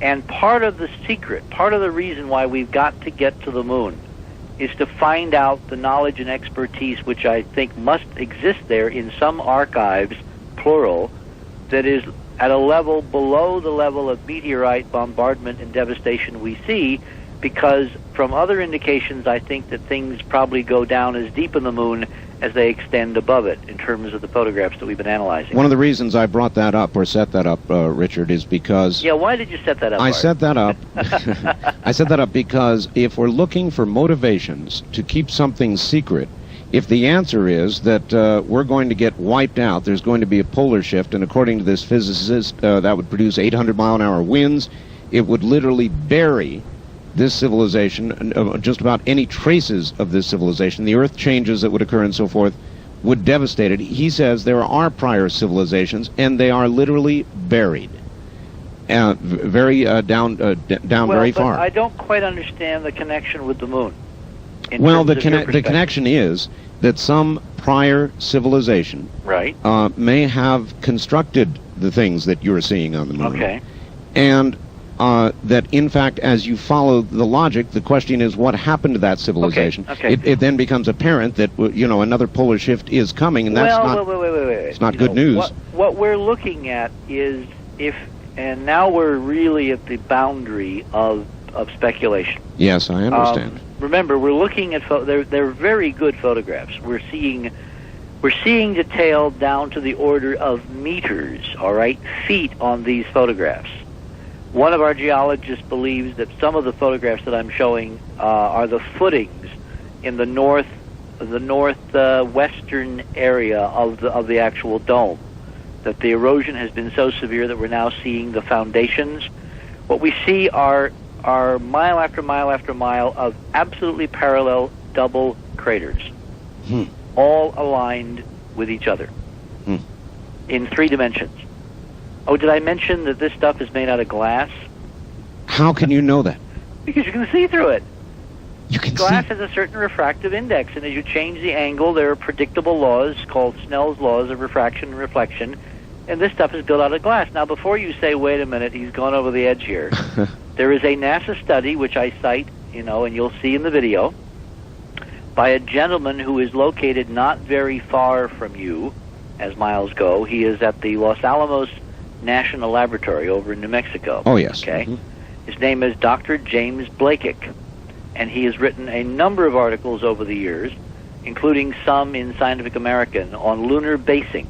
NASA building lunar bases on the moon. Right. Guess what Dr. Blakick's first material of choice for building an American lunar base on the moon is? Glass. Of course. You know why? First of all, because it's incredibly abundant. About 2/3 of the lunar surface is silicon and oxygen, which is silicon dioxide, better known as quartz, better known as sand, better known as glass, guys, if you apply some heat to it. Right. The other thing is that in an airless, waterless environment, such as the moon, or an anhydrous environment, don't you love those technical terms? I do. Anhydrous, waterless. Glass will not crack and have crystal dislocations, so Blakick's calculations are that glass will have the structural strength of steel. Now, when you see what we got to show you, somebody put this knowledge to good use and built some pretty amazing and extraordinarily awesome stuff a long time ago, and we're looking at stuff on a scale so vast, Art, the only thing I can term it is mega engineering. What would its properties be with regard to maintaining an atmosphere? Oh, well, it is compartmentalized. You don't, we're not talking about a single dome, the classic science fiction dome. Right. We're talking about multiple layers, multiple levels, interior enclosures. Think of a compartmentalized ship, all right? Sure, it would make sense. Yeah, and you see, if you have a meteor hole in one section, you don't lose the air in that section. You don't lose the air in the entire dome. Exactly. But what we're dealing with is a structure on the moon, Mare Crisium, which is the size of the basin of Los Angeles, domed over, with a dome that rises, in some places, we think, 60, 70 miles high. Oh, my gosh. And we are seeing fragments suspended in midair on the photographs. Fragments suspended? Geometric fragments of glass reflecting in the sun with shadows and 3D structure and the associated rebar, the matrix, the dark, probably titanium iron matrix that held them together. The kind of, have you ever seen close-up photos of the Biosphere 2 in Arizona? Well, yes, I have, but wait a minute. There is no air on the moon, so suspended, but perhaps... Well, suspended by the structure. So we're doing the framework. Oh, I've got you. All right. Yeah. And you're looking at parts of it, because most of it's been destroyed. I mean, we're looking at something that's so incredibly ancient. And I know to people tuning in, this sounds like we're talking about a science fiction novel. No, we're talking about photographs taken by the astronauts of structures that they didn't get around to telling you about. And we debuted them last Thursday night at Ohio State University. And I'm going to go to Los Angeles, and if you want to come and see them, simply find the conference at the airport Hyatt at the airport there, and come in, and we're going to do it in 3 parts on Saturday and Sunday, and we'll show you lots of pictures, 3D views, different lighting, different geometries, and I guarantee you your life will never be the same. This is real. This stands still. In fact, one of our plans, and the reason that I'm now casting around for how to recontext the Mars mission, yes, we are planning to go. The technology exists, Art, that we can get the money and build a spacecraft and simply go. If the Pentagon can go with Clementine, $75 million, and Universal can build a Back to the Future ride a few miles away from you for $40 million, you think we can get the resources to go and take some incredible pictures and maybe rove around with a robot? Oh, I think so. That's what we have on the drawing board. That's what I want to do. It's time for the space program to graduate and get back to the hands of the citizens. But I guess I say again, Richard, unless you force this wide open, which of course is what you're trying to do, if they've kept it secret and they knew it was there, I would have to say they went and took a look. They know exactly what's there. I'm sure they did. They've got close-up pictures. Which is why President Bill Clinton has got to do with this what he did with the AEC. I mean, look, what is more horrible? The revelation that this government of by and for the people deliberately, gave radioactive breakfast cereal to mentally retarded children in institutions in New England. Yes, I know. At the height of the Cold War, under the guise of national security, gag me with a spoon, or that we've taken some pictures of an ancient civilization on the moon, and we're simply going to open the files and show people what we've got, and now go back and exploit what we found. Do you think Bill Clinton knew those revelations were going to be made? I feel the same way, that he was surprised by it. What Hazel O'Leary says, that he brought them all into the Oval Office within days of the inauguration, and basically said, look, guys, go to the files, find out what's there, and make it public. What bothers me is that Dan Golden, head of NASA, holdover from Bush Quayle, is still head of NASA. Yes. My close sources to the Clintons tell me that the reason is that they've been very busy with a lot of other stuff, and NASA, frankly, has not gotten the attention that it deserves. I am willing to accept that at face value. The acid test will be after I have shown the administration what we've got, and that is on track. We have had discussions now with the right people, and conversations are proceeding very fast. And those tapes that are going to come to you are also going to Washington and Little Rock and other places? Yes. Once that is circulating, and once they decide that we're for real and this data is there and the geologists are right... It will help them decide. It will help them a lot decide, not the least of which is for the people listening to this program tonight to just help them decide as well. What would you recommend they do? Letters, phone calls, faxes. Tell Mr. Clinton that he can be the John Kennedy he wants to be. Did you see... Pick up the Kennedy dream and resume the vision. Yes. Did you see the 60 Minutes piece on the Clintons this last Sunday? No, I was in Albuquerque. Bob Woodward has a new book called The Agenda. I know. It depicts a totally chaotic White House. I know, but I have a problem with Bob Woodward's representation. I mean, I have independent sources. Anytime you label a book The Agenda... Yes. I mean, that's spin control from the start. Well, you could suggest it reveals an agenda, yes. Well, maybe so, but there still is a general reputation Mr. Clinton has of having a very difficult time making decisions. So I wonder if we ought to be writing to him or Hillary. We need to help him make this one. Yeah. That's what representative democracy is supposed to be, isn't it? Yes. The will of the people. Well, people, do you want to see what's there or don't you? It's that simple. You think everybody's ready for it, Richard? Yes. Overwhelmingly ready. Desperately ready. This planet needs a breath of fresh air. But what if the air is not as fresh as you might imagine? In other words, if it leads everybody to a conclusion that with regard to God or faith or our immediate or near future and the possibilities of this civilization disappearing as others may have? Well, look, to me, knowledge replacing ignorance can't lead except in a positive direction. You know, we survived the bomb. We mastered that horrible genie. We stuffed it back in the bottle, except for North Korea, all right? We outlived the Cold War. We didn't incinerate ourselves. We let Nelson Mandela out of the jail in South Africa. Yes. The trend curve is in the right direction. This is an idea whose time has come. All right, Richard, hold on. We're going to open up the phone lines next hour. Stay right where you are. Richard Hoagland is my guest, author of The Monuments of Mars, and now with some startling information on the moon.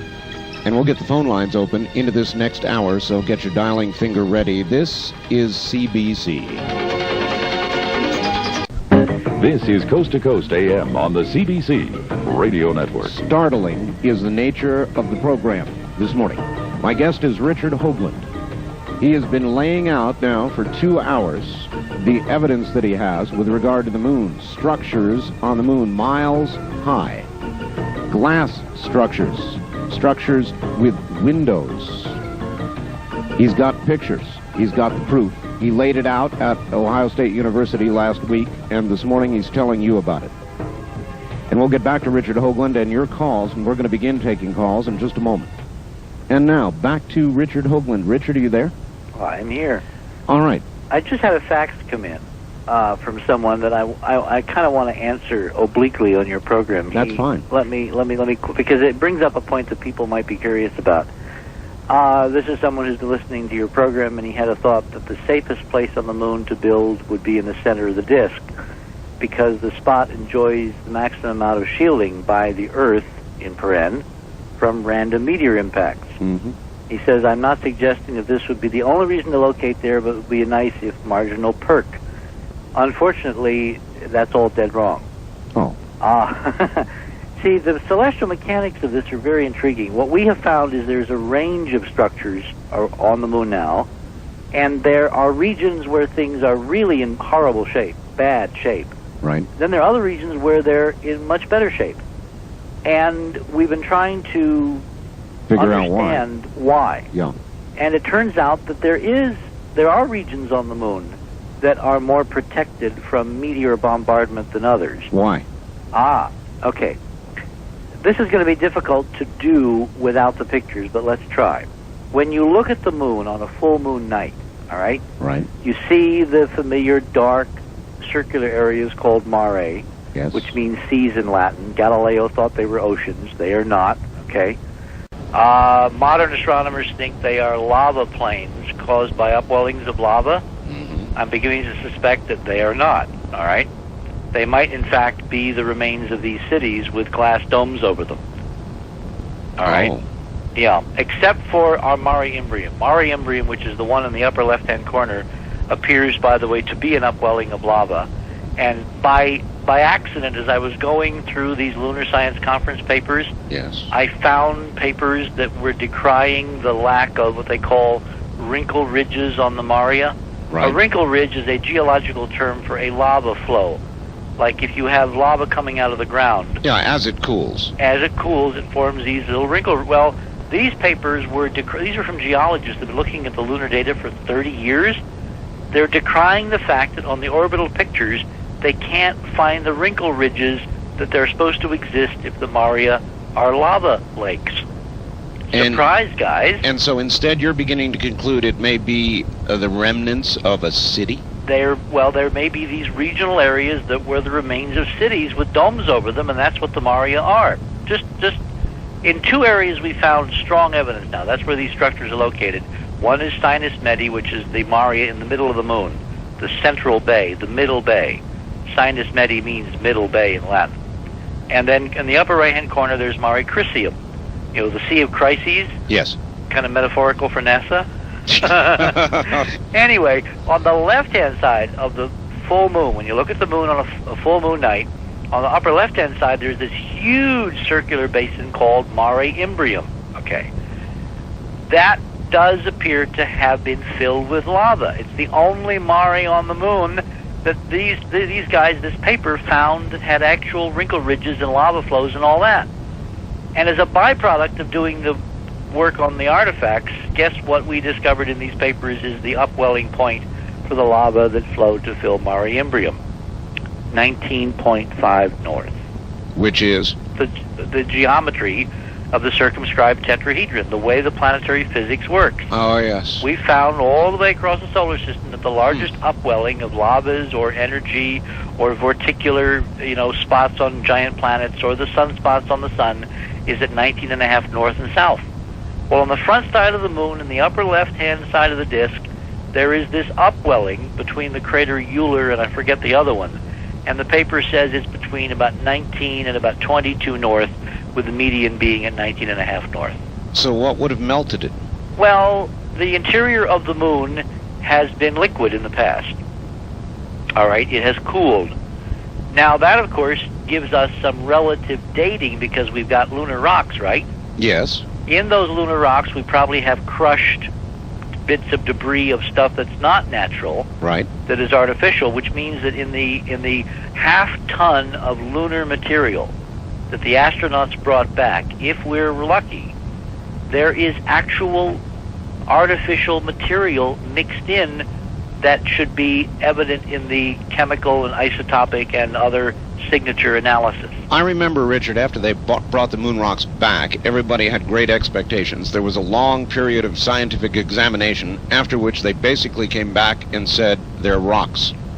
Well, they're not. I mean, that's a very, very, very outside perspective. When you really get into the papers, and I have now spent a year and a half going through the papers, there are wondrous clues that in some of the material returned by the astronauts, we have actual samples of beaten, smashed, previously manufactured stuff. Because of the weird chemistry, the weird isotopes. I mean, these things are weird. All right, here's a relative fact, perhaps. Several years ago, comes from Phoenix. I heard from a source that I cannot disclose, of course, that sonar buoy-type detectors were put on the moon. At a later time, a hard landing was made in the vicinity of the buoys, and an echo was detected that would indicate the moon was not solid. Does your guest have any knowledge of that incident? Okay, very perceptive facts. Let me try to, again, do this in context. They weren't sonar buoys. What they were seismographic stations. All right. Designed to measure moonquakes. Right.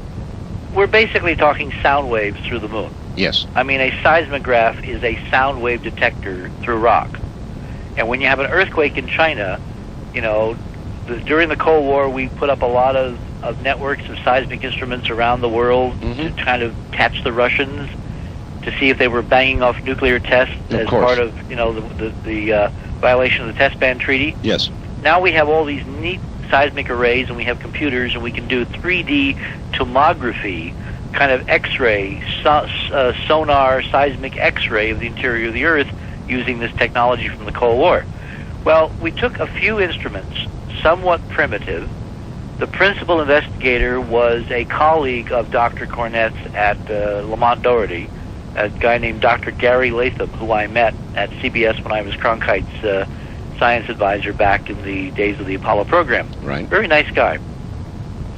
He had a team of scientists stretching from Rice University to MIT, and I think even a couple over in Japan. And they fielded about 5 or 6 instruments in various places around the moon during the Apollo program. The Apollo 11 astronauts left the seismic instrument, the Apollo 12 astronauts, and so on and so on.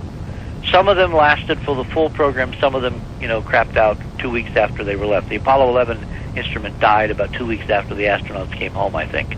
But they were powered by a nuclear battery, and they basically ran until NASA turned the whole network off for some mysterious reason. I mean, they claimed they couldn't afford it.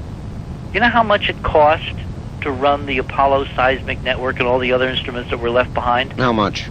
$300,000 a year. Why in the world would they turn it off while it was still... I'll tell you why I think, Art. It's because the seismic data is a major clue to artificial structures on the moon.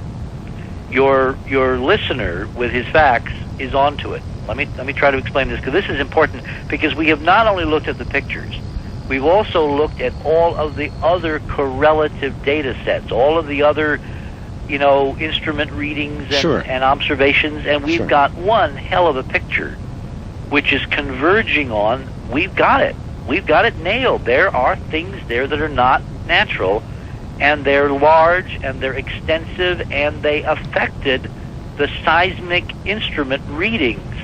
And this is how it worked. During the several years that the network survived, that it was allowed to run and return data, yes, from 69 to 1977, when they suddenly turned them off, all right? Miles and miles and miles of computer tape were recorded of instrument readings from 5 or 6 sites around the front side of the moon where the Apollo astronauts had left these instruments. Yeah, it'd be a lot of data. That's right. They recorded internal quakes, they recorded external meteor impacts, and during the Apollo program itself, NASA directed the final stage of the Apollo moon rocket to crash land on the moon. And the ascent stage of the lunar module, when the astronauts came back up and rendezvoused with the command module and transferred everything to come home, I recall, they left the ascent stage, which was the top of the lunar module in orbit. It then could be commanded by radio to deorbit and impact on the moon. And the idea was, on Earth, when you're doing seismic surveys, you need a powerful source of sound waves. If you wait for a natural earthquake, you may wait a long time. So what do you do in the oil business? You create your own earthquake. Sure. You set off a packet of dynamite. And you're right. and the shock waves go out, and then you can listen to the reflected sound waves with this instrument called a seismograph. You can literally map with it. You can map the underground formation. Yeah. So the same technique was applied to the moon, except the astronauts did not bring dynamite, although in fact they did bring some shaped charges that they set off by remote control after Apollo 17, when the astronauts were safely en route home. What they did was they would direct the third stages, the S4B stage, the upper stage of the Apollo stack, as it was called. Remember, you leave the Earth at 25,000 miles per hour. Yes. If you don't slow down, you will impact the moon at something like 6,000 miles an hour. Now, what do you think a 23-ton vehicle impacting at 6,000 miles an hour would do in the way of creating a big sound wave? Oh, big sound wave. Exactly. So it would be like, it was about the equivalent of 11 tons of TNT, if I remember my numbers. All right? 11 tons of TNT. All right. When these things hit, and they were directed to land in very precise areas so that the sound waves would reach all of the seismographs. Right. You basically got instantaneous profile, or not instantaneous, but with this sound travels at a certain velocity through the moon's crust.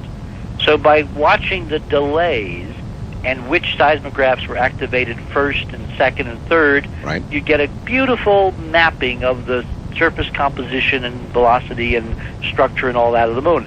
Well, the first one they did this with, which was Apollo 11, the damn moon rang for over an hour. Oh? Now, earthquakes on Earth, the wave train, the sound waves damp out quickly in a few minutes, 1, 2 minutes, 3 minutes tops. Right. The Earth does not resonate. It doesn't ring for an hour. Ultimately, when they have the network in place, one of the impacts of the S4B, the moon rang for over 4.5 hours. God, the only way that could be... No, don't say it, because it's not true. This is where you need mechanical engineers. The simple, dumb idea is the moon is hollow. The moon is not hollow. That's what I was going to say. But if there are structures... When you were a kid, Art, did you ever play on a railroad trestle? Well, I was going to say tuning forks. Exactly. If you know how trestle structures are made... I do. Large honeycomb structures. Right. If you get a sound wave going in a honeycomb truss structure, the waves will shuttle back and forth and be reflected back and forth by the truss, and you have created, in essence, a standing wave reservoir. That's right. That will store the sound energy, and it will leak slowly out into the surrounding environment, so that if you get it going, if you get it excited, if you get it vibrating, like a tuning fork, it will hum for a long time. Oh, boy. And this is what the seismographs have found. Now, let me tell you what I think happened. I think in 77, they figured out that the seismographs were literally recording with every impact of a meteor evidence of these structures, and they turned the switch off. So there's no more data. Incredible. One This more for you. government is incredible. One more for you. This one from California. I've got a question for your guest. Knowing that the reason for skyscrapers on Earth is due to economic competition for land in certain geographic areas, what would be the reason for a skyscraper on the moon? There is no competition for land on the moon, so it would be more economically logical to build smaller structures covering a larger area. Those we have found. But how about a view? A view? A view. A moonscape view? A room with a view. A room with a view. Choice real estate. Look, we cannot apply conventional terrestrial late 20th century economics to this. If there's one thing I can say with absolute certainty, and I believe there's not very many things I can say with certainty other than this stuff is real, I can say this. We're talking about high-rise structures, right? Right. Made of high-tech materials, titanium, steel, glass, whatever. They were not built by Mohawks. We're not talking about conventional terrestrial building technology. What we're looking at was done by robots because of the scale, the mega engineering, and the energy source was obviously an application of the physics, hyperdimensional physics. With those two prerequisites, robotics and unlimited energy, the idea of cost is a non sequitur. It doesn't mean anything. Whoever did this was not considering cost. But it's interesting that the stuff we have found, and it's very tall, it would have the most extreme extraordinary view of the Earth, which would be directly overhead, 80 times brighter than full moonlight, a glorious blue-green disk twirling against black space in the vacuum every 24 hours. It would be a room with a view. Richard, how many windows have you found? Or is that a silly question? It's a silly question. There's too many to count. When you see the pictures, Art, you'll know why. This is really kind of... The Constitution forbids people cruel and unusual punishment, and I am subjecting Art Bell to cruel and unusual punishment tonight. It is, because I've not seen them, and I long to see them. You will. I guarantee you will, shortly. And the reaction from the people that you've shown all this Overwhelming. to... Overwhelming. I'm even able to impress very, very skeptical New York producers. That's how good this stuff is. So what do they come to you afterwards and say?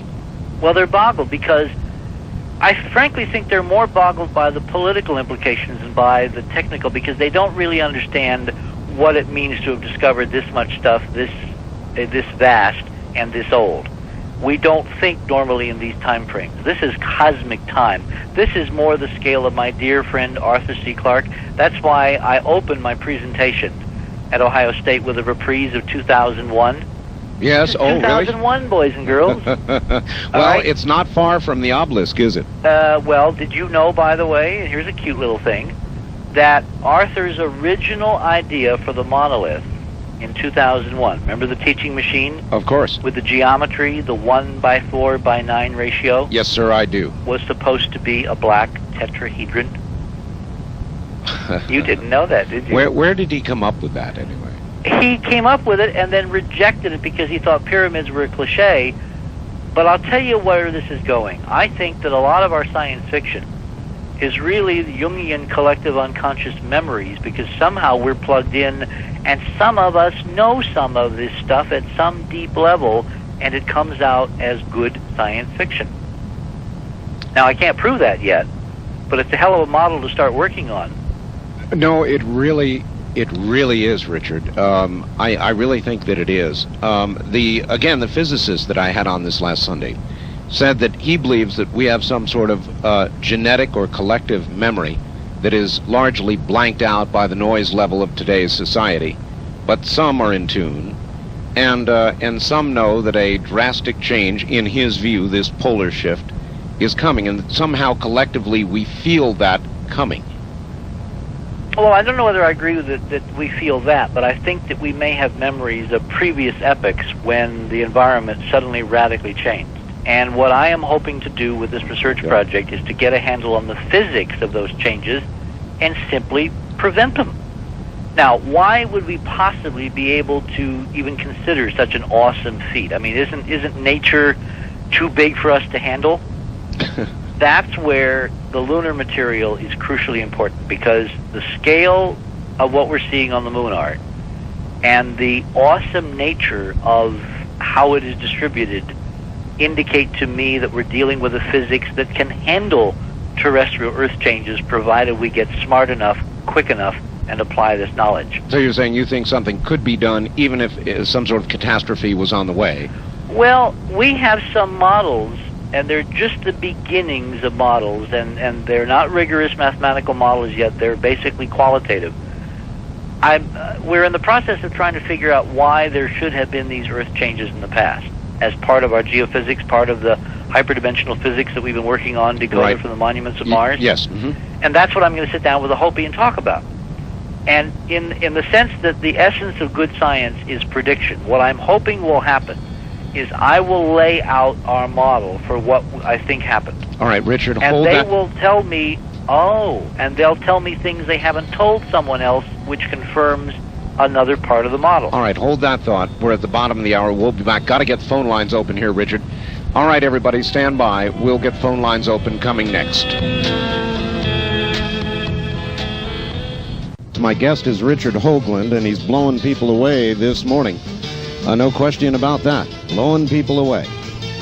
As a matter of fact, I've got some faxes here, and we're about to get back to Richard Hoagland. One of them says, wow, wow, wow, in giant letters at the top.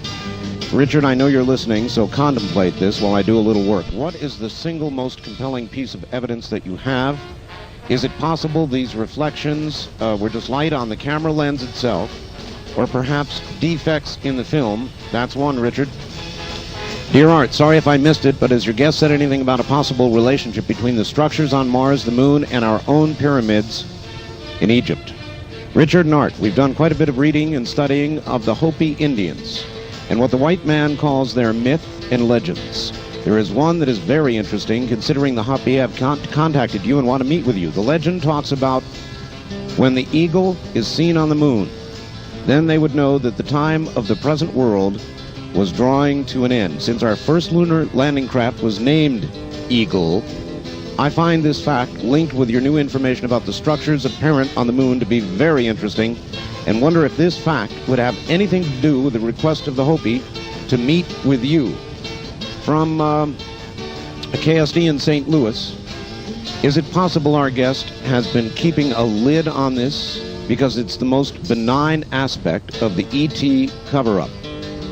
And we'll get back to Richard Hoagland and possibly the answer to some of those questions, and I promise your phone calls. There has been so much information to get out, it's been hard to get to the phone lines. And also there right now is Richard Hoagland. Did you hear a couple of those faxes, Richard? Yes, yeah, sure.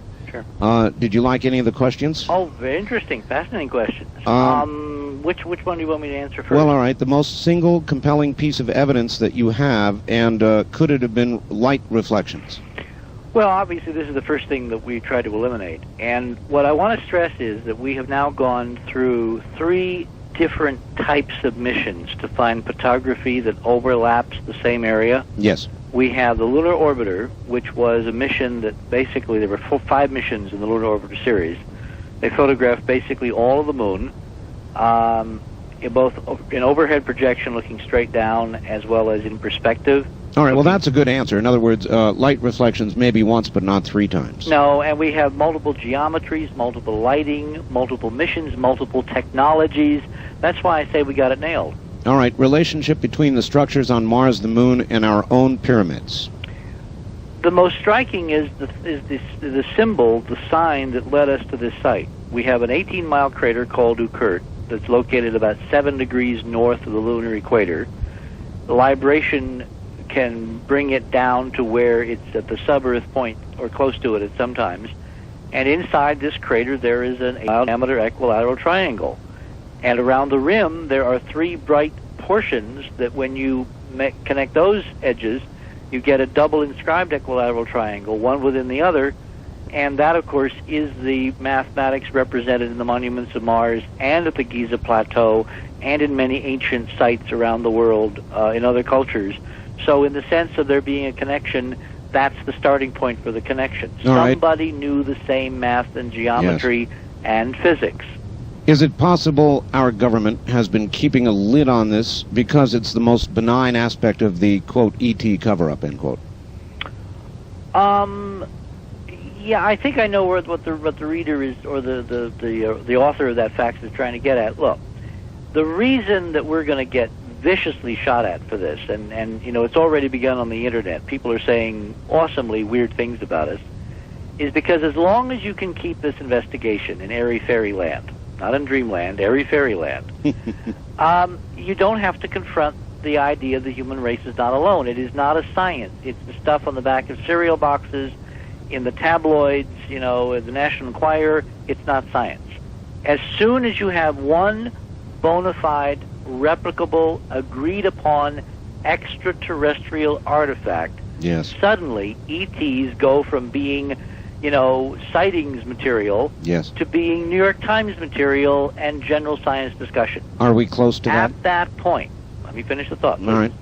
At that point, all of the pent-up weirdness around the UFO stuff comes falling out of the closet. And that may be a good reason why someone wants to keep that closet door nailed very firmly shut. Predict for me, Richard, how close are we? When will all the blocks come tumbling down? Well, given that we're getting about 99% of the scientists who see this data jumping up and down and freaking out and saying, oh my God, look at that. Right.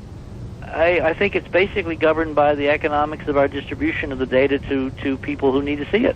All right, that's a good answer. answer. And at some point there will be, you know, this avalanche is going to take off by itself, and we will not be able to control it. All right, very quickly, because I promised the lines. When the eagle is seen on the moon, part of the really interesting facts. Really interesting.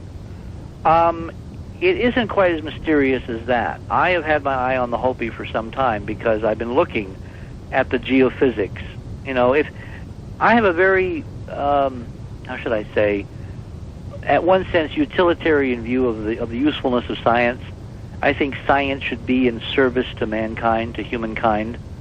And the idea that we could develop a physics, you know, decode these monuments, decode a physics, and then not put it to use seemed to me kind of silly. Right. And as we went through this, I began to realize that there were certain predictions in the physics that said that because of the current configuration of the solar system, and as you go through certain geometries of the planets relative to each other and to the sun over very long periods of time, tens of thousands of years, you might run into problems.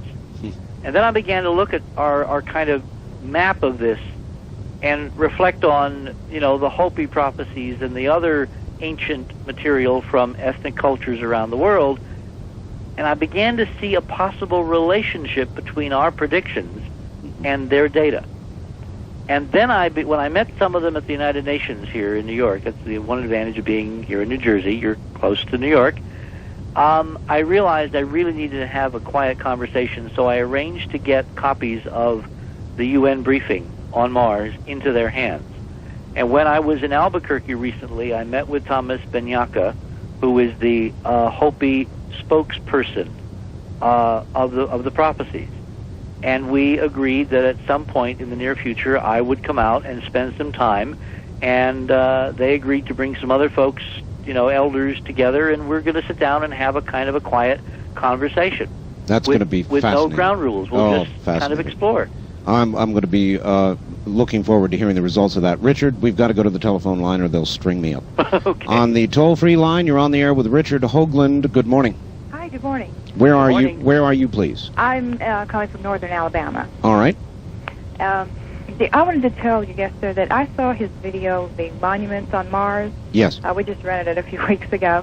It was very interesting, talking about the tetrahedral geometry and the 19.5 number that certain monuments seem to come to, like on the moon and places here on Earth and stuff. Yeah, I have two questions. I'd like to know, will this information you have, Mr. Hoagland, be available out on video? And when you mentioned earlier something about a Mars-Moon connection that brought you there to this place, I think you said the Okinawa crater. Right. Is there a 19.5 latitude or measurement or something in that connection with where Mars is in this particular area that you've been talking about?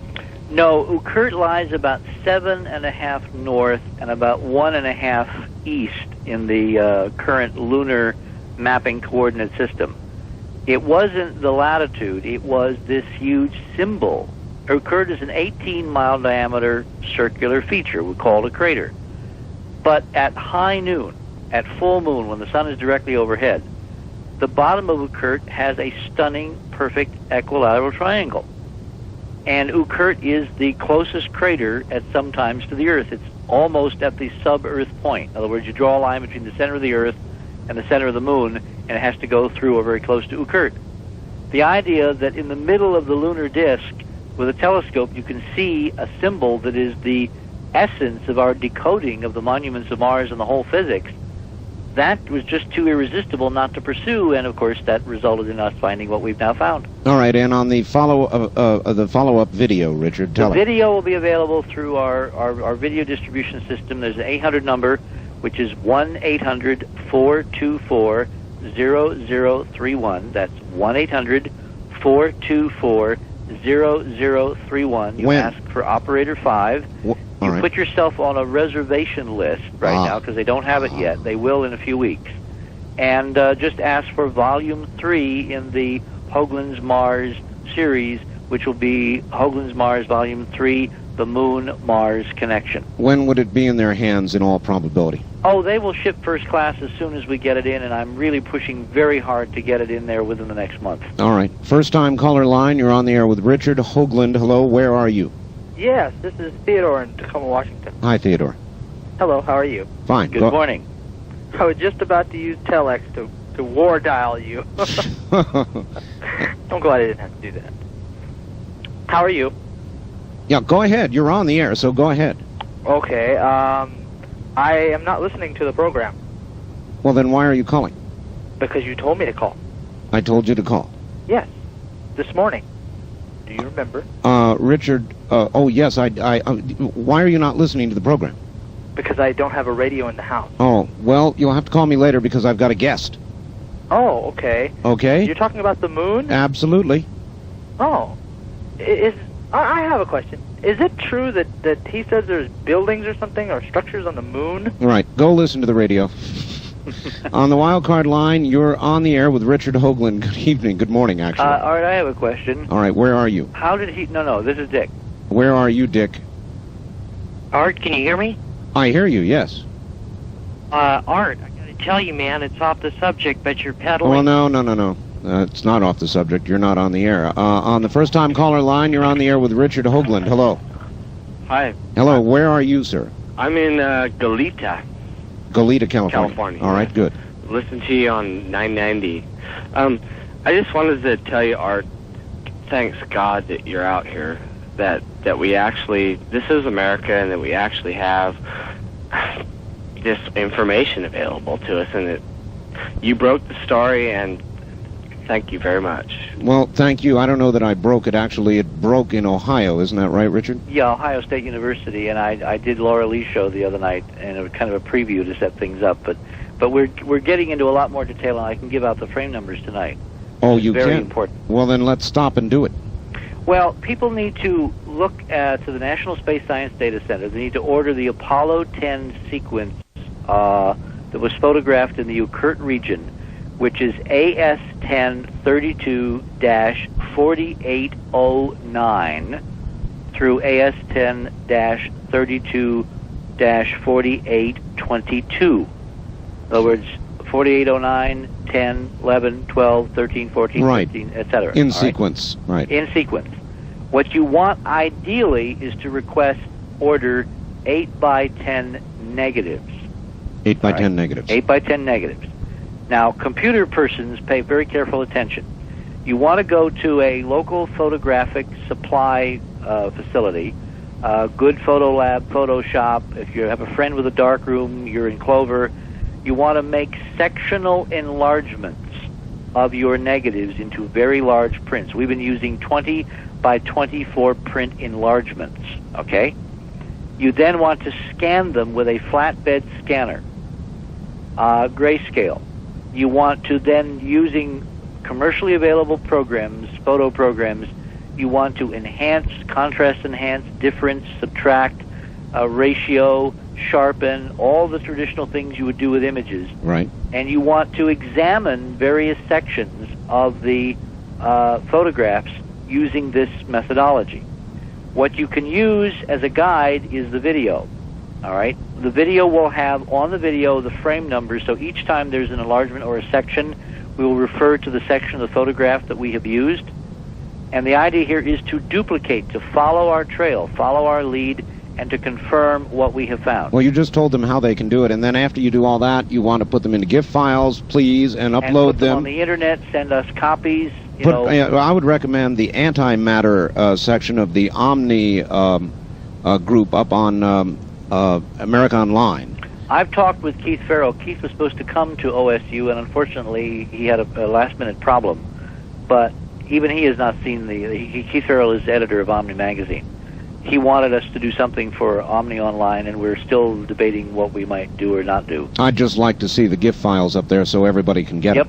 Yep. All right, on the toll-free line, you're on the air with Richard Hoagland. Hello. There are more frame numbers, Art. Oh, there are more frame numbers? Oh God, yes. Caller, yes. Hold on a second. Yes. Hold on. Go ahead, Richard. You also want to request the Lunar Orbiter series. Lunar Orbiter 3, the convention for ordering photographs from NSSDC, which is the National Space Science Data Center, which is at the Goddard Space Flight Center in Greenbelt, Maryland. That's all you have to write. National Space Science Data Center, Goddard Space Flight Center, Greenbelt, Maryland. Right. Okay. You want the Apollo 10 series, AS10-32-4809 4809 through 4822. The Lunar Orbiter Series, the following frames. Roman numeral 3, that stands for mission number 3, Lunar Orbiter 3, dash 84M. On 84M, you will see a 7-mile-high crystalline tower perched on the edge of the moon. It is a perspective shot looking southwest from just south of Ukurt toward the southwestern edge of Sinus Medi. And on the horizon, you will see something that has no business being there.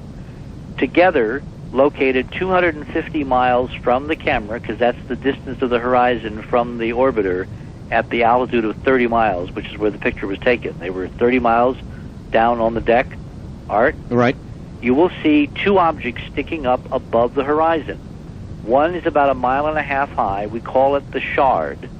And it's sharp-edged. It has internal geometric detail. It has a long shadow extending out to the right, all right, out to the northwest. Right. And it looks like the World Trade Tower cut off about a third of the way up. Next to it, you will see a kind of a fuzzy, indistinct thing that is several times higher.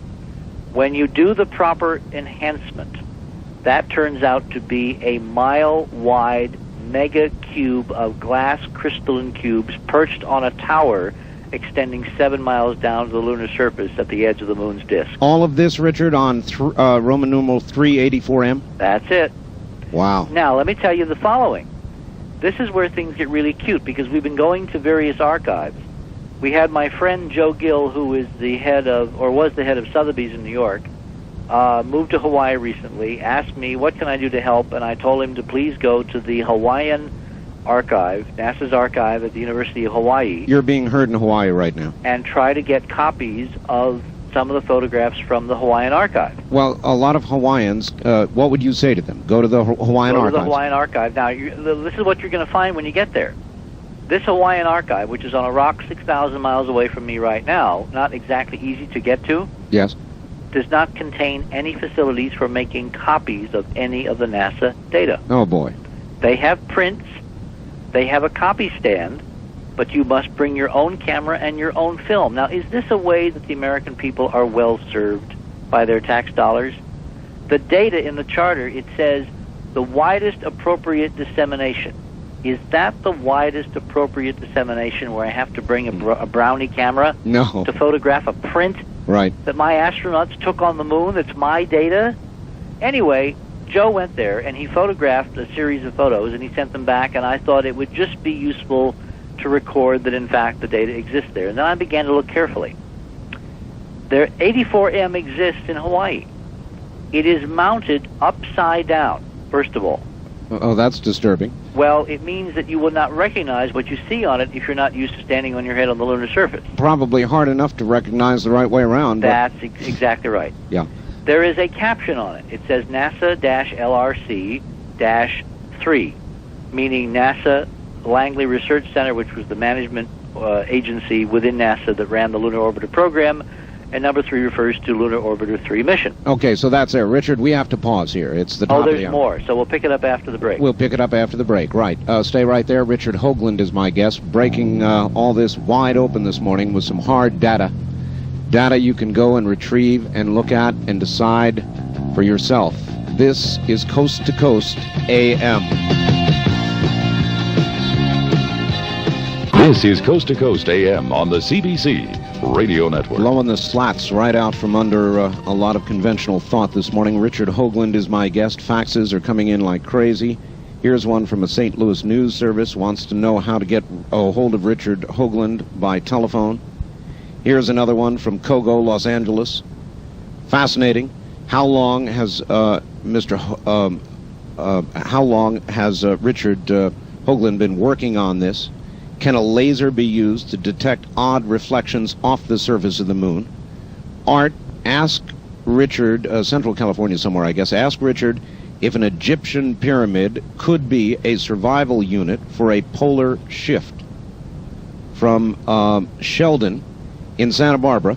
Great show. Curious about the concept of windows in a structure that is made of glass to begin with.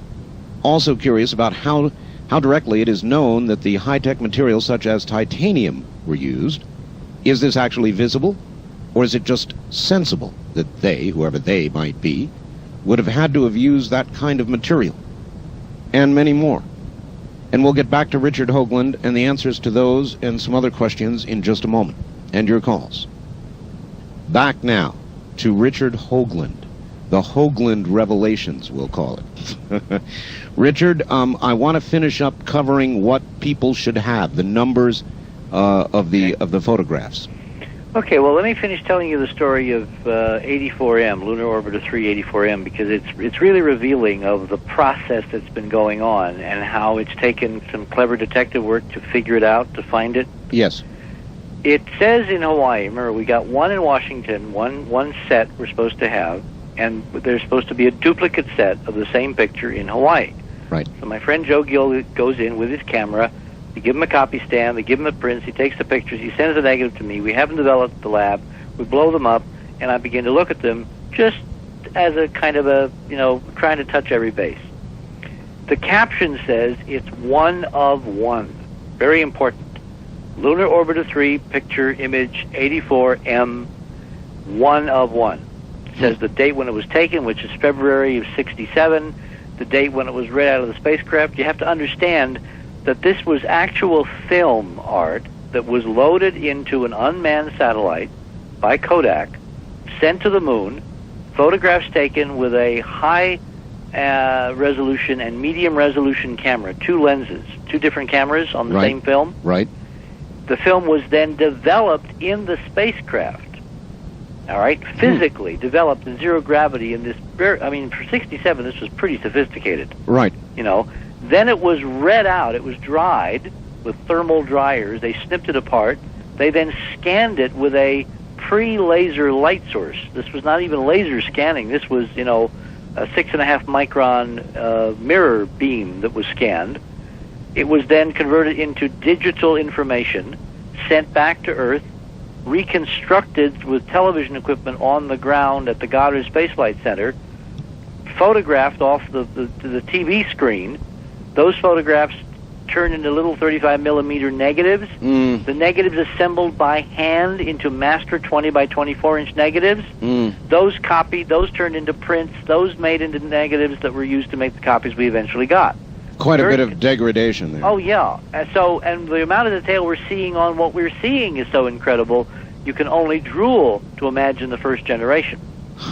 There were several different places that put these mosaics together. One was the U.S. Army Mapping Service, part of the U.S. Army Corps of Engineers. The other was Kodak. The other was the Boeing Company up in Seattle.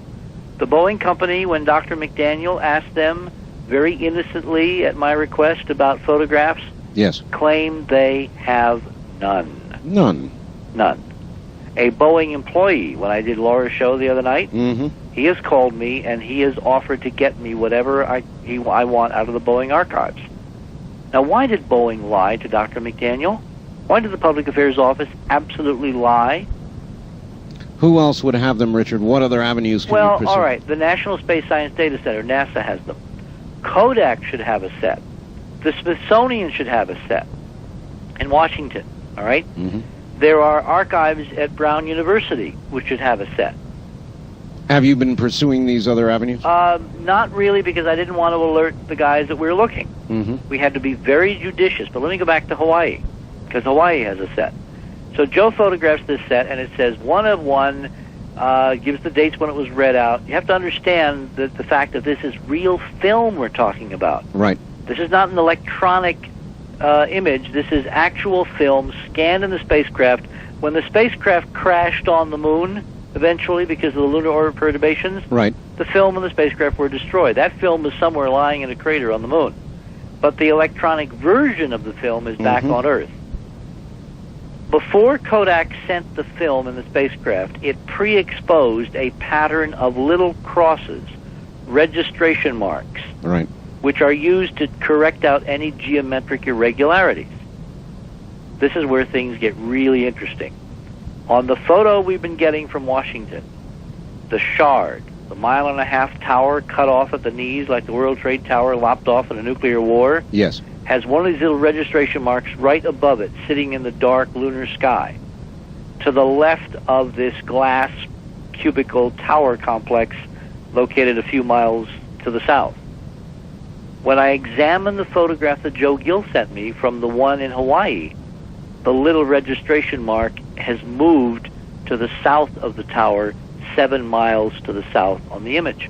Good Lord, how can And that is impossible. That can't happen. When you expose the image in the spacecraft, it was exposed indelibly relative to those registration marks. They can't move. Now here's where things get really weird. On 84M, there is a splotch of water droplets arching like a kind of a fake rainbow halfway down the picture. What? On the framelets, Right. because when they pulled the film apart in zero gravity, when the mechanical system did it, water tends not to flow in zero gravity. I see. So these are like fingerprints, all right? Sure. You can identify this frame in the dark, upside down, by this splotch of droplets left on the negative. The frame in Hawaii has this splotch in exactly the same place. But when you examine the image, the little registration marks are not in the same place relative to the structures we found on the surface. Utterly impossible. Impossible. Unless someone put together the mosaic of framelets and they made a mistake and they put together part of another frame where the registration marks would have moved because it would have been a few moments between the first picture and the second picture, and parallax and triangulation would have moved the objects relative to the frame and the lunar surface. Absolute evidence of tampering. Tampering. Plus, confirmation that this tower and the shard exist on 2 pictures taken by the Lunar Orbiter series. Then I went back to a book I've got, which is impossible to get. NASA publishes gorgeous, or they used to, gorgeous catalogs of everything it was doing. Sure. And freely gave them out. I mean, I've got a book that weighs 25 pounds, is about 2 feet by 1 foot, all right? Enormous scale. You know, will give you a hernia carrying it around. It's everything you ever wanted to know about the Lunar Orbiter missions. It's got stunning photo after photo after photo after photo after photo inside. Early PR investments. Early 1967 this came out. Yeah. Blue cover, gold embossed. I mean, the first cabin, you got it from the U.S. government printing office. You paid all of, get this, $19 for this priceless document. One of our Mars mission members tried to get a copy, because he's an amateur astronomer, of this same catalog in the last half year. What he got, they charged him $85 for, and guess what, Art? What? It was a black and white Xerox. Oh, my. They claimed that the original was no longer available. Now, why is that? You mean we've forgotten how to print catalogs? Very odd. So when we went to the original, that's when I found these registration marks cannot be moved, and the whole mechanism of the photo transport and embossing and all that. So it said in that little documentation that came with this huge, huge catalog of photographs, which are 400 dot per inch, halftone screening. Mm-hmm. It said that the spacecraft could be commanded to take photos in a sequence of 4, 8, or 16 images in rapid-fire sequence. So you would never have one of one. Well, you could have one of one. But if you have more than one of one, you've got 4 or 8 or 16. So somewhere out there, my bet is there are 14 other images we've got to find. You see how NASA has lied to us? Mm-hmm. And we've got absolute proof that this is not one of one. Very good, Richard. Back to the phones. Wildcard line, you're on the air with Richard Hoagland. Hello, where are you calling from, please? Hello there. No, you're not. First-time caller line, you're on the air with Richard Hoagland. Hello. Yeah, this is Matt from Portland. Portland, yes. Yeah, thanks, Richard, for all the work you're doing. Thank you. What I wanted to know is about the space probe Clementine. How it got mysteriously lost, and that asteroid it's supposed to photograph in the solar system in August, I believe it is. Geographos, right? Right. All right, Right. that is a wonderful question. I meant to ask it myself. What's going on? What happened to Clementine? Well, Gentlemen, with all due respect, I think you're asking the wrong question. The real question is, why Clementine? Why did the Pentagon, the Ballistic Missile Defense Organization, the folks that brought you SDI, that are trying to protect us from the onslaught of Russian missiles, nuclear warheads, right? Why did they suddenly get a bee in their bonnet and decide to go to the moon and photograph the hell out of the moon in only a year and a half? It is a good question. Well, the answer is they're looking at what we found. Look, in Washington, think of Washington as a medieval kingdom where you have a bunch of barons and fiefdoms, and to sit at Arthur's round table, you know, you've got to have power. To have power, you have to have knowledge. Various parts of the government are not cooperating. They are at war with each other, you know, in this barony fiefdom model. So let's say that, you know, BMDO, the Pentagon, suddenly realizes one day that it's been snookered by NASA all these years. But it can't get access to the real NASA photographs, so what does it do? Goes up itself. It goes up itself. And it shoots the hell out of the moon. 1.5 million stunning CCD images of the moon, Art.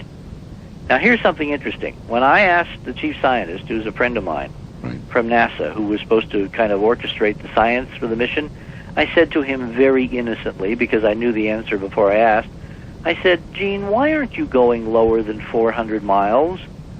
Remember, the lunar orbiters were put into orbit down to 30 miles, right down on the deck. Right.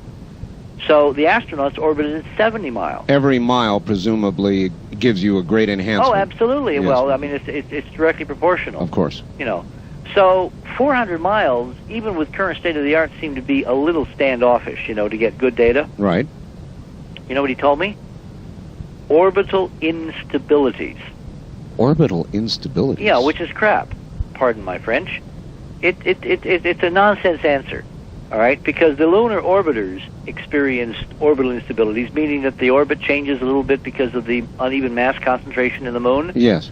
But since they were monitoring microsecond to microsecond, you could correct that out by thruster control, so there'd be no danger you would crash. What about the continuing mission? Would that perhaps bear? That's a very good question, and I did look at that, but it you know, that additional 300 miles would buy you so much more, and it wouldn't really damage you, because remember, the moon is 2,000 miles across. Right. The gravity goes as 1 over r squared. So if you're 200 miles, 300 miles closer in an 1,080 mile radius, it's about, what, 0.1%? In other words, it doesn't really eat into your fuel budget. Okay. But it gets you an awful lot of increased resolution. But I know why they stayed up above 400 miles now. Why? Because some of this stuff sticks up above 70 miles and they would get whacked.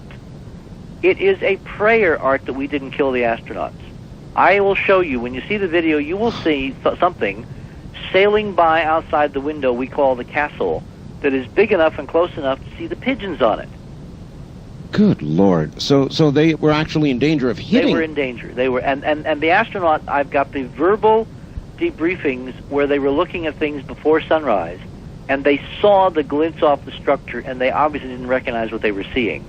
They took time-lapse photographs for coronal studies, where we can see bits of debris above the spacecraft altitude, because this thing had towers, all right?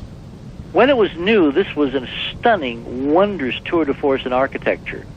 It was a mega engineering of a scale that is almost mind-boggling to begin to comprehend, and what we're seeing is a pale shadow, an ancient shadow down through unimaginable millennia, millions, hundreds of millions of years. Well, I'd call this the amount of erosion we're seeing. I'd call this a mega cover-up, is what I'd call it. It is. It is nothing less than a mega cover-up. Yeah. But it does not have to be all of NASA. In fact, it can be very few people in NASA, because if you control the photographic flow, sure, and you control the access by producing dumb catalogs of black pictures that no one in their right mind would ever order except us, all right? And if you control who gets back, haven't you kind of wondered why we never went back to the moon? I've wondered about that all the time, And Richard. why the first mission back in 23 years was an unmanned Pentagon mission that photographed the hell out of the place and then promptly dropped dead? Well, it is dead now? Well, to all intents and purposes, this is where things get really cute. The ostensible reason that John Noble Wilford, my esteemed colleague at the New York Times, apparently bought hook, line, and sinker.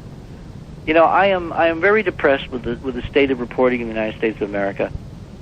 We either have a very dumb class of reporters, or we have people who simply don't want to really know what's going on because, God, it might affect their job. They might have to get another job. Some of it's just lazy, Richard. It must be incredible laziness, because John Wilford, who should know better, published the story, come out of the Pentagon, that the Clementine's purpose was to test SDI technology.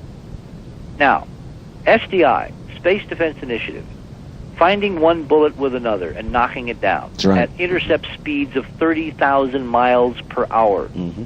So how do you test sensors that are supposed to find one little tiny sliver of technology in the dark speeding down with a nuclear warhead with another one? Obviously, you go to a big silvery target like the moon and park in orbit and take pictures. Makes sense to me. Right. It's like training Navy sharpshooters or SEALs to assassinate Saddam Hussein by sending them to, you know, Mother Teresa. Doesn't make any sense, right? Just absolutely kooky. The part of the mission that quasi-made sense was the asteroid rendezvous. Exactly. So guess what BMDO did the morning that Clementine on May 3rd was designed to leave lunar orbit? It announced it was closing down operations. It was killing the program. It was pulling the plug financially. New York Times, boys and girls, I've got the clippings. They're on the video. You'll see them. And it was only 2 senators and a congressman who hit the warpath when they heard this that saved the program.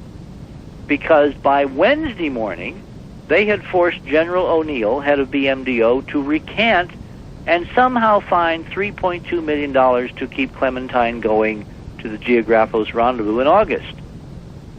On Saturday, a bad day for a spacecraft in space, by the way. Remember, it was Saturday. It is. Saturdays are bad, yes, I recall. We lost Mars Observer on a Saturday. Guys, do not take a mission on a spacecraft on a Saturday. Just a gentle word of warning, particularly if it's run by the Pentagon or NASA. Okay, what happened Saturday? Saturday, we are told that the spacecraft computer on Clementine inadvertently opened all the fuel valves and ran the fuel to depletion. Clementine has no more gas. It can't go anywhere. It's spinning hopelessly at 80 RPM, orbiting forever between Earth and Moon. Oh, and isn't that, as Church Lady would say, precious? Yeah, isn't that precious? Wasn't Clementine supposed to photograph Shoemaker Levy 9 or what's left? No, not really. They might have gotten some flashes or something on the sensors, but you know, we're talking millions of miles, so there'd be no real imaging. It would just be data. So we don't really have anything that'll look at that. Well, yes, we do. We have Voyager and we have Galileo. All right. And then we have Hubble and we have all the. I mean, there's a huge array of stuff. But this is what's really important. Why when they couldn't kill it financially, don't you think it's cute that a couple days later they have a computer problem and it dies and disappears? Why would you think they would want to do that? In other words, they were leaving the moon, they were going on to investigate something that presumably doesn't have these structures on it. Why would they do it? Maybe they weren't going to go to Geographos after all. Maybe they wanted to disappear from public and press view so they can go and look at something interesting. Like? Well, there was a rumor. Some of our team saw and heard a West Coast report quickly on NBC by Tom Brokaw that the next destination after the moon for Clementine was Cydonia on Mars. Mars. Richard, hold on. We'll be right back. This is Coast to Coast AM. I'm Art Bell. We'll be right back. All right, now, back to Richard Hoagland. Richard, you're back on the air. Okay. All right. You had some questions, I think, that were faxed in that were kind of intriguing. Well, yes. Let me talk about the material one. How do we know it's titanium? Well, first of all, the glass. The question was the concept of windows in a structure that's made of glass. Well, keep in mind the biosphere. When you look at the biosphere, what do you see from a distance? Glass. Glass. On a metal frame, which is a hexagonal triangular truss. That's true. And they're having a problem keeping the windows sealed because the objective of the biosphere was to seal the inside from the outside. Correct. And they had a caulking problem and they've had leakage and whatever. But those are just mechanical things. I mean, with a little better technology, Biosphere 2 will work as advertised. What we're seeing is something on a scale that's hundreds of times bigger. And we have a dark rebar, a dark frame material, which shows up as a regular lattice gridwork. Huh. A 3D truss where you can see from different angles. I mean, it blown the geologist away. It just is impossible. And on this, you see little fragments of glass still clinging. Oh, brother! And as the spacecraft changes angle, you get specular reflection. Kind of Bing, like bing, you mean kind of like a window that had a rock thrown through it. Exactly. And when I flew into Albuquerque the other day at noon, I wish I had a camera because you fly over a couple of parking lots there by Kirtland. And the car windshields, of course, are all oriented at relatively the same angle. So you get these specular reflections off the glass changing with angle. Right. And, on television, if you see helicopter shots of L.A. on L.A. Law or whatever, you'll see these reflections. That's what we're seeing in the photographs. And we can time them and do the geometry, and we can connect them to sequences. That's why you need to get the whole sequence on Apollo 10 from 4809 through 4822, scan them, put them in the computer, make a QuickTime movie if you have a Mac, and you'll see stunning specular reflections popping up in an area in the back of one of the complexes that looks like Los Angeles seen from the air. What was the time sequence between those pictures? We don't have a record. We don't have a log of how they were not taken at a regular interval. All right. All right. But we know the distance. And we know the orbit altitude, and we know then, because of Kepler's third law, the orbit velocity. We're talking a few minutes. All right, and how do you conclude these other materials may have been used in this titanium or whatever? Lunar surface samples returned by the astronauts. Remember, we have actual ground truth. And since you have meteor bombardment, and meteor bombardment tends to toss things out in all directions, since what we're seeing is so extensive in Sinus Medi, some of the meteors had to have tossed things into tranquility. Mm-hmm. Even if tranquility is what it has been claimed to be, a Mare surface, a natural lava surface. Yes. Some of the samples, I think because of the weird chemistry, are samples of the artificial stuff. Remember the first lunar science conference when the geologists were asked to kind of quantify and characterize the moon and its formation process as derived from analysis of the samples? Yes. And they got the idea that the moon had to have been covered with a very high temperature refractory material at several thousand degrees, floating on top, simmering for 1 billion years or something. Yes. What does that really describe? The structure you're talking about. Exactly. Refined materials put together in a blast furnace and smelted with high technology and temperature and plasma torches and all that. Yeah, I mean, this is what's going to be so mind-boggling and rather embarrassing for some of these geologists because they've been snookered. They have been model-driven. I've got papers where now, and I'm fortunate that we have the papers because at least I know they're honest. They see things, they're writing about them, it's obvious they're projecting a geological interpretation on what we now know is a geometric and artificial thing. In other words, they just weren't looking at it the right way. Well, if you're not expecting the unbelievable, will you recognize it when you see it? See, a lot of science is driven by what you expect to see. Of course. And the crucial thing for me, Art, is that it means that most of the system was honest. That they were not lying, they were not faking, they were not deluding, they were basically doing science, but they were doing science constrained with one arm tied behind them because other guys were not cluing them in on the data that would have allowed them to fill in the real picture. No doubt, reinforcing as they went, one patting the other on the back saying, why, yes, that's it. Oh, yeah. How long have you been working on all this? A year and a half. Year and a half. A year and a half. Can a laser be used to detect odd reflections off the surface? Absolutely. In fact, that was one of the things that we had planned to do. If you get the right telescope and the right combination of wavelengths... Oh, I got to tell you the story. Clementine data. Clementine carried a laser. Mm-hmm. In polar orbit, right? 400 miles up. The idea is to bounce the laser beam directly off the ground beneath and time the echo right up to the spacecraft and thereby derive an altimetry trace, a profile, around and around and around and around the moon. And in polar orbit, of course, in a month you map the entire moon, depending upon how many times you can pulse the laser per second. Well, some you get of that, a very fine grid. Some of that data ought to be fascinating. Oh, let me tell you what we've already got. Remember, I now have NASA people leaking to me, calling me up, faxing me, sending me data because most of the system is honest, Art, and they are as mad and as upset that they've been snookered as the rest of us. So that's how I've been getting some of these photographs and some of this information. Photographic whistleblowers. People are talking, yes. Now, this is one of the things. I got leaked to me a set of view-graphs from an official Clementine briefing at NASA shortly after the mission went into lunar orbit. And one of the scientists involved is from Goddard. His name is Dr. Smith. He was the principal scientist from NASA in charge of the laser altimetry experiment. Right. That experiment was to use a telescope that also was used to take the highest resolution pictures, about 10-meter resolution, 30 feet resolution pictures from 400 miles altitude, all right? Right. It was bore-sighted, meaning it was co-aligned optically with the laser. Poor Dr. Smith reports in this meeting, and I get the report, like a few hours later, that unfortunately the telescope is fine, but he's got bizarre scattering in his laser return signal. You mean Translation? gigantic blips that he can't account for? He's getting reflections off the glass, and he didn't know it.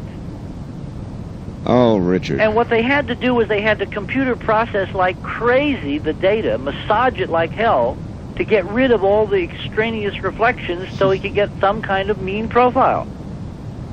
So there's stunning data which gives us 3D structure of the glass structures as the spacecraft orbits overhead, and Dr. Smith, because he's got one arm tied behind his back... Have you talked to him? Not yet. Not yet? We will. Are you're going to suggest this to him? Of course, we already did. I actually had a colleague of mine send a fax to his office suggesting during Clementine that there was some work on anomalous photometric properties that predicted curious scattering. Yes. Because I didn't want them to turn off the instrument and think it was not working. Well, so we now know that they continue to take data, and there is that data in raw form, and when it is properly... When I told this to one of our geologists, he was jumping up and down because it was a very good laser. It had very small pulse width, meaning high resolution in time. Of course. We should be able to get the vertical pane. I understand. Has he yet reacted to the fax? No. Nothing. It went in and nothing came out. NASA's like that these days. Things go in, they never come out. All right. Phone lines, Richard. Toll-free line, you're on the air with Richard Hoagland. Hello. Right. Art, great show. Cosmic Connector here. Where are you, sir? Portland, Oregon, KEX 1190. All right. What can we do for you? Mr. Hoagland, you've been on Mr. Bell's show several times. I wish you would elaborate on the Menoblock glyph, and I would like to get a hold of you for a guest of mine on a TV show of the MCTV cable network up here, which is not in conjunction with or against Art Bell up here. It's a private television program, Mr. Thank you. Okay. Well, why don't you send me a fax on that, and we'll see what we can work out, if we can work out something now. I didn't understand the first part of the question. Oh, he just left the line. I didn't understand it either. Is that about those glyphs again? I think that's what he said, yes. I was about to say that's what I don't know anything about glyphs. There were... Back during the Lunar Orbiter program, there was a brief flap about some spires discovered on a Lunar Orbiter 2 photograph that was published by Tom O'Toole on the front page of the Washington Post, and it all went away. But they were minuscule. They were, 7,500 feet high compared to what we've got. All right. Listen, Richard, there's a lot of people, and there may be a lot of people in the press, other press, that will want to get hold of you. They'll smell a good story here. Okay, let me give you our fax number. Fax number, yes. 201-271-1703. You got a lot of fax paper on that, do you, Richard? We will make sure. Well, I'd check it early in the morning. It'll already be full. All right.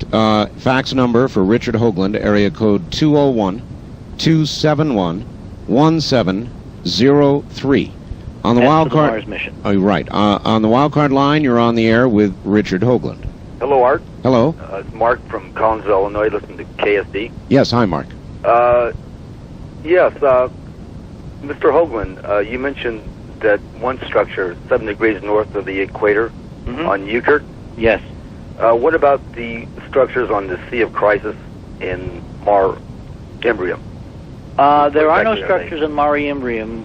What I was referring there was Mare Imbrium appears to be the only true lava upwelling that exists on the moon.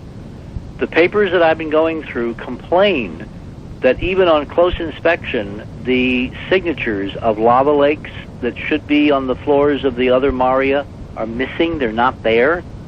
And these authors are very perplexed and puzzled and kind of bewildered why the only clear flows of lava they can find are on Imbrium, and they are coming up from an upwelling vent at 19.5. So I was using that as an affirmation that our physics, our geophysics of how planetary energy upwells at these specific latitudes, in fact, is working on the moon, which we found by accident in going through these papers. The Mare Crisium dome, which appears to be in much better shape than the Sinus Medi dome, if I can use those terms, has a 20-mile-high tower, which we found on an Apollo 16 frame. And we don't have stereo of it yet, but we know the stereo has to exist because this was in an area heavily photographed by the Apollo pan cameras and the mapping cameras and the handheld Hasselblads, and it's only a matter of time until we get the companion frames to do the 3D. I got one more question. Go ahead. The federal people did a sting operation against NASA not too long ago. Is that anything to do with leaking information? Oh, that's an interesting question. He's right. There was a sting. This was in Houston and had to do with crank biomedical stuff being taken up on the shuttle with kickbacks and all that.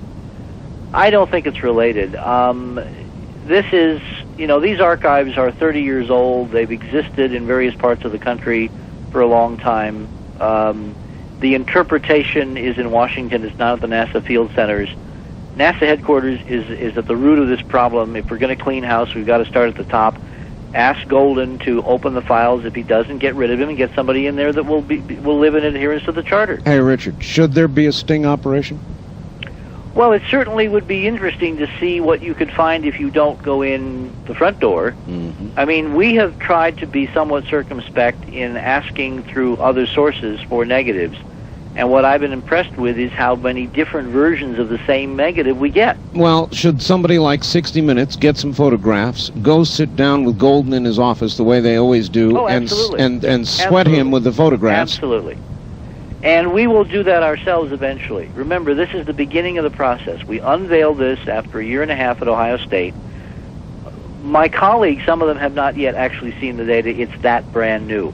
But I wanted to come out on record with it so that if the archives are tampered with, there will be a way to trace it. We have Visa card numbers, order numbers, lab numbers. We have documented everything we got from NASA.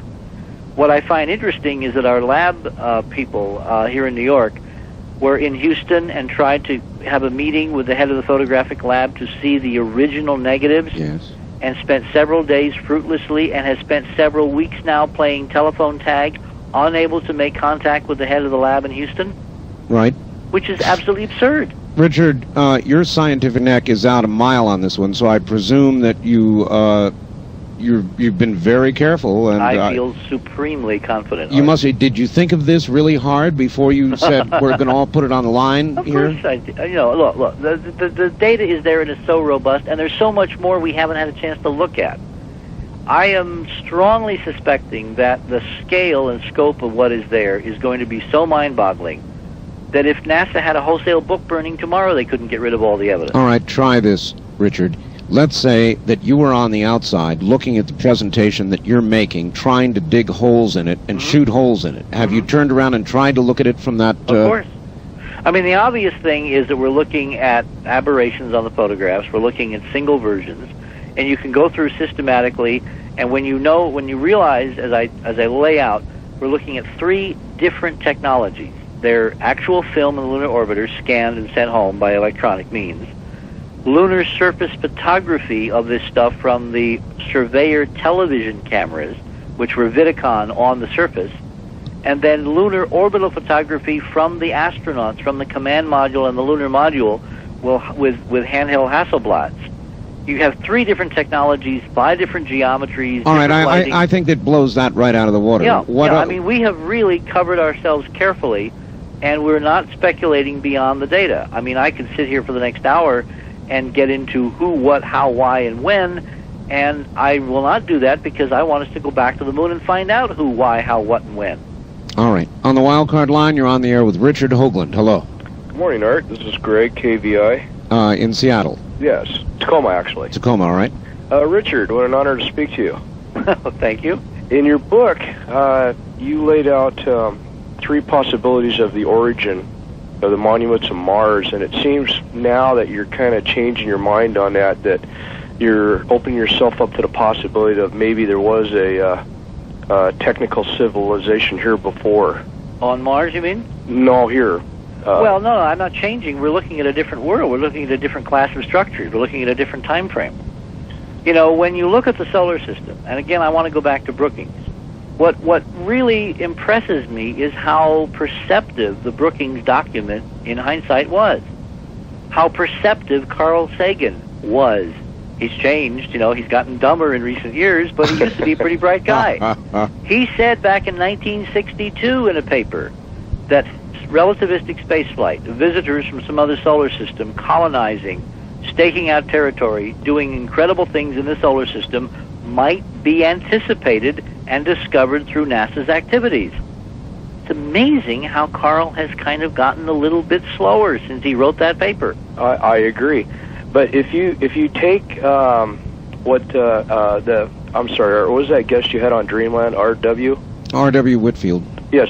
If you take the theory that he had, which I really don't want to agree with because it just seems so astounding anyway, but if you took that theory and you applied it to the moon, and let's say that at one time, or throughout many times, according to him, that maybe man did achieve some sort of technological advancement that would have put him on the moon where he could have built those structures. Let me stop you there. All right. Thank you. Let me don't go away. He's gone. Did you lose him? No, wait a minute. No, he's still there. I'm here. All right, good. The provisional dating. Now, everybody hold on to your seats. Better sit down for this one. The provisional dating of the structures we're seeing on the moon. Again, if the meteor fluxes as measured by the last 30 years of spaceflight are nearly correct.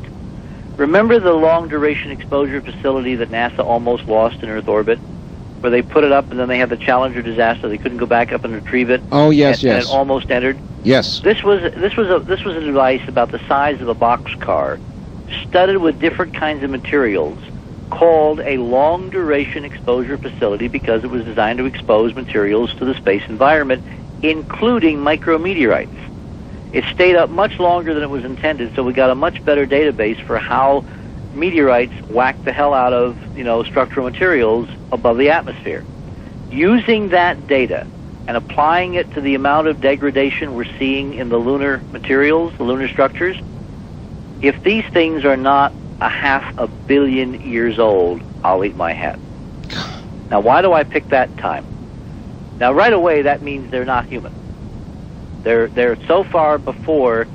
The only thing existing on Earth at a 500 million years, guys, was blue-green algae. Well, of the pond scum. Of the present generation of humans. Well, but let's keep that for a moment on the shelf. All right. Getting at here, and I didn't pick the 500 million year thing just by accident. If the erosional curves are real, and if this stuff is that awesomely, achingly, incredibly old, that means these guys were there when life on Earth was not. Now, look at the coincidence, because that 500 million year time frame is suddenly when life on Earth took a dramatic and startling and stunning upturn. Less than a minute, Richard. Do you begin to get my drift? Yeah. Are we possibly looking at a race of cosmic engineers who, in fact, created the context for the eventual evolution of life on this planet in this solar system? In other words, I don't think we're looking at stuff from here at all, gentlemen. It is so much older and more vast. Richard, you've been on here too long. Now you have to stay. One more hour, Richard. 1 more hour. All right? What do I feel like? I'm in a Rod Serling movie? Just say yes. Okay. We'll be back. Good morning. I've got Richard Hoagland. He's been with us the whole way, and it looks like he'll make it this morning. He's back on the East Coast, where it's already after 6 o'clock in the morning, so this guy has a real constitution. That's what I think.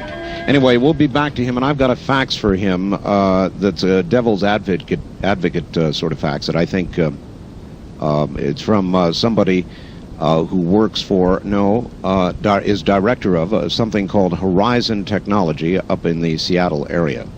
So that's a coming, Richard. A little bit of station keeping. KOGO Radio just announced that beginning not this Sunday, but next, they will begin carrying Dreamland in its entirety.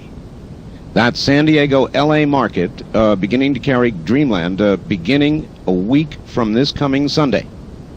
Congratulations, everybody in Southern California. You're going to really enjoy it. One other thing, there have been so many inquiries that I'm just going to go ahead and do it right now. If you want a tape of this program, the one you're hearing right now, you can call 24 hours a day and order it, and I can understand why you would want it. There has been so much detail in this program that it is a document of its own. The tape ordering number is area code 503-664-7966. Area code 503-664-7966. Copies of this program. Now, Richard? Mm-hmm. I want to read this to you, and then I'd like you to try and answer it, all right? Okay. It's from Horizon Technology, Gary Hawkins, the director of Horizon up in Seattle.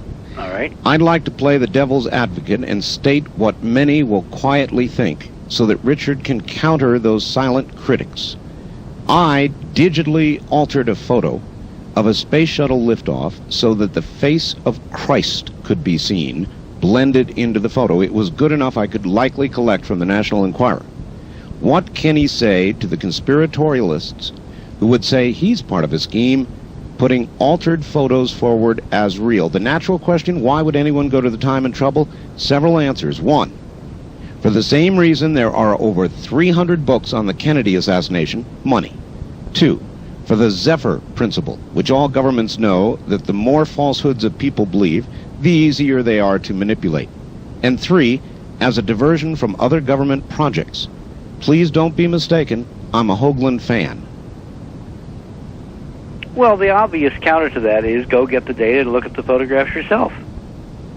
And NASA gave out, see, the thing that's going to keep the system honest is NASA gave out so many free copies of the original that there's a lot of photos all over the world, not just the United States, but in Canada, in England, in France, in Germany, and Italy, and, you know, the Far East, the Near East, archives, museums, private, collections. We need to, with the Internet and with CNN and with global telecommunications, find those people who have original material, particularly if they have documented the source, and simply compare the various generations of pictures.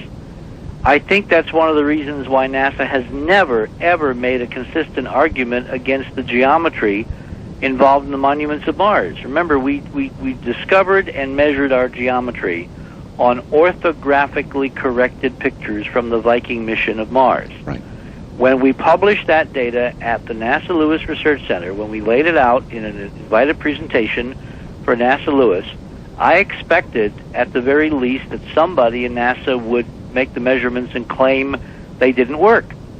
Instead, what they've done is the character assassination we've gotten used to, because in hindsight I now know that if someone in NASA were to attempt to replicate the data, and it did work, they wouldn't dare publish it because it would go against the prevailing political wisdom. And if they tried to alter the data to demonstrate, quote, it didn't work, they could always count on or be apprehensive of that someone somewhere in the world with an unaltered NASA Viking data set would come forth with a measurement that proved it did work, and then they would be caught in the cover-up. Richard, do you think the government's on the Internet? Of course. Are you serious? No, not fully. I was just trying to suggest that a lot of the traffic, and I've seen some of it on Internet, you just never know where it might be from, huh? Well, the fact is that these photographs exist in so many places. And again, I got onto this through private archives. Mr. Wanke was terribly helpful. Mm-hmm. There are people who've been assiduously collecting NASA data from 20, 30 years. There's too much of it. It's like my grandmother used to say, you can't stuff all the feathers back in the pillowcase. we're going to be able to prove by comparing old data with new data up to and including the Clementine data, which we must, of course, demand. I mean, 1.5 million images on how many CDs that would be stacked up halfway from here to the moon. That data, by the way, is not covered by the Space Act. There is nothing that mandates that data will ever be turned over to the people. The fact that that is all on CD, meaning we could see it tomorrow, and they're not planning to release it until December, indicates to me that somebody somewhere is very busy with a cray removing from one data set any incriminating objects. Because look, if you look at the moon with low enough resolution, it will look like the moon should look. It's only if you explore the details and if you understand lighting geometry and the refractive index of materials and you make comparisons that you find with current computer technology what we have found.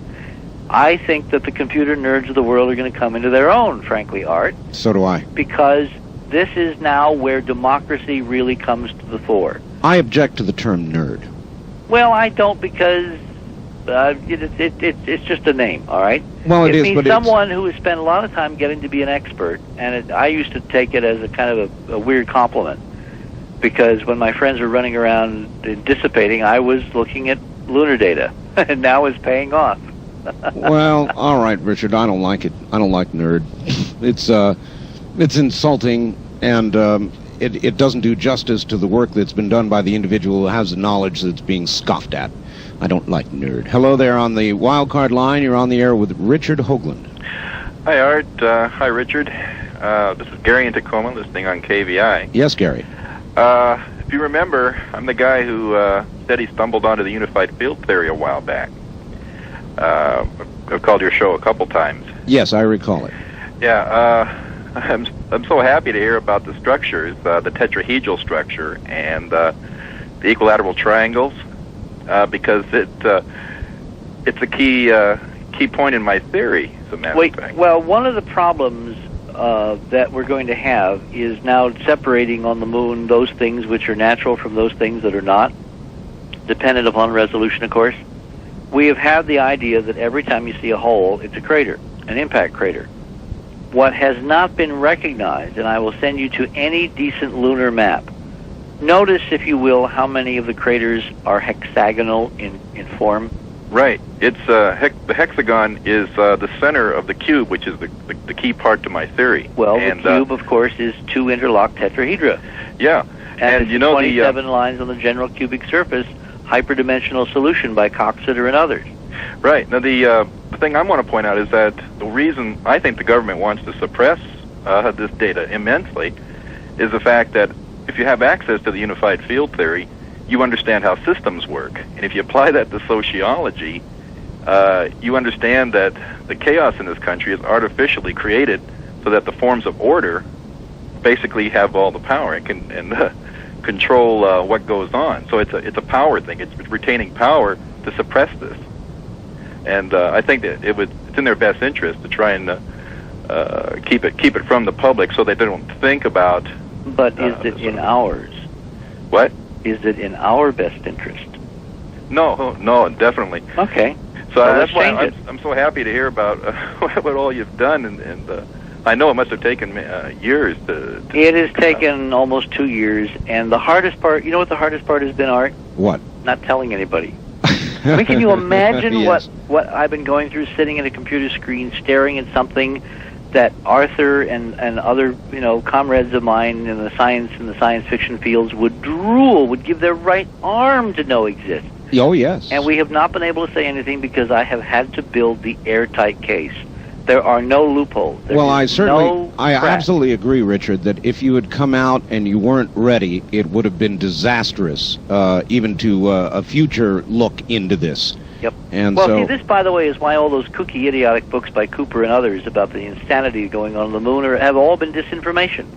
We have been subjected to a absolutely brilliant disinformation campaign from the day that Armstrong stepped foot on the moon, which basically had the effect of marginalizing and segregating various parts of the population. There's a whole cadre of books that basically the bottom line is we never went there. It was all done in a hangar in Phoenix, right? Well, obscuring reality with the fantastic, yes. Then there's the whole cadre that claim, there are alien bases on the moon, and they're in lockstep with the government, and they've got big, huge vats with human body parts floating in them and all this garbage, okay? I know.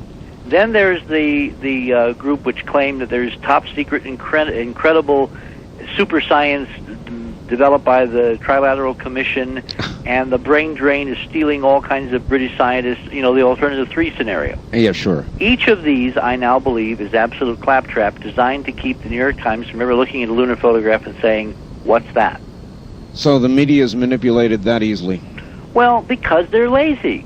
No, it's true. I worked with them. All right. I was part of it, and I know they're awfully, awfully lazy. All right, on the wild card line, it's Richard Hoagland you're on the air with. Hello. Hello, Art. This is Kevin from Phoenix again. Hi, Kevin. Hi. Listen, I've got a bunch of notes here, and I was curious, Mr. Hoagland, good evening, or good morning. I was wondering if you could tell me again the equilateral triangles in relationship to the clock again?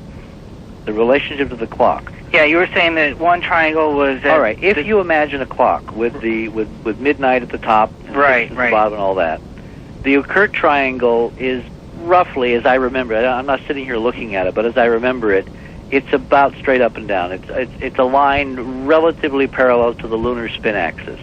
Okay. So that the one point is on midnight, and the other point, the points are 120 degrees apart, right? Okay. And then the other triangle, which is formed by taking the bright highlight parts of the crater wall and connecting those, are upside down. In other words, the point is at 6 o'clock, and the other 2 points are midway between. Okay. And you'll see this on the video very clearly because we did a false color where we substituted color for grayscale. Well, that was what I thought you had said, and I had drawn that out. And oddly enough, that appears to me similar to the Star of David. Exactly. It's the flag of Israel.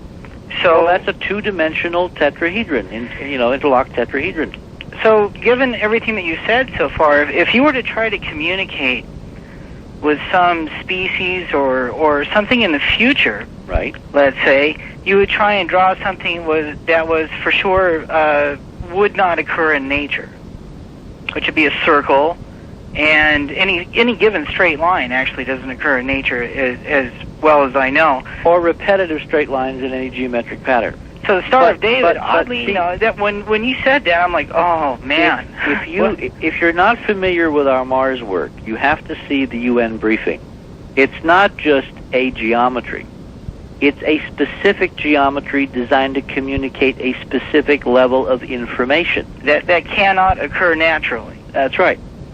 So, okay, having said that, the other thing that I have in my notes was that NASA seems to have a mission or a rationale of denial. There has to be a reason that they're not telling us this. Well, at what point in the morning did you join us? At about 12 o'clock local time. Okay, so which you is missed about an hour, I believe, after you started. Yeah, you missed my discussion of the Brookings Report. What we have found is a NASA study that was commissioned very early in NASA's history, a few months after it was formed in '58, which basically told the agency that if they discovered artifacts or evidence of ETs, they should hush them up because if they didn't, they might destroy civilization. Exactly. So we've had this ticking logical time bomb at the heart of the edifice. So we have a whole bunch of honest, visionary, dedicated people, and deep inside they're serving a structure which basically can't fulfill their dreams because if it does, they've been told they will destroy that which they hold most dear. All right, caller, one comment. It's like Hal in 2001. The metaphor, remember Hal went crazy because he had two conflicting programs? Yes, oh yes. Caller, listen, we've got to go. Any final comment? No, sir, I don't have time. I'll talk to you tomorrow. Right, take care, thank you. Go ahead. Yes, I remember Hal, of course. On the toll-free line, you're on the air with Richard Hoagland. Hello. Yes, I have a couple of questions I'd like to ask. All right, where are you, sir? Anchorage, Alaska, sir. All right.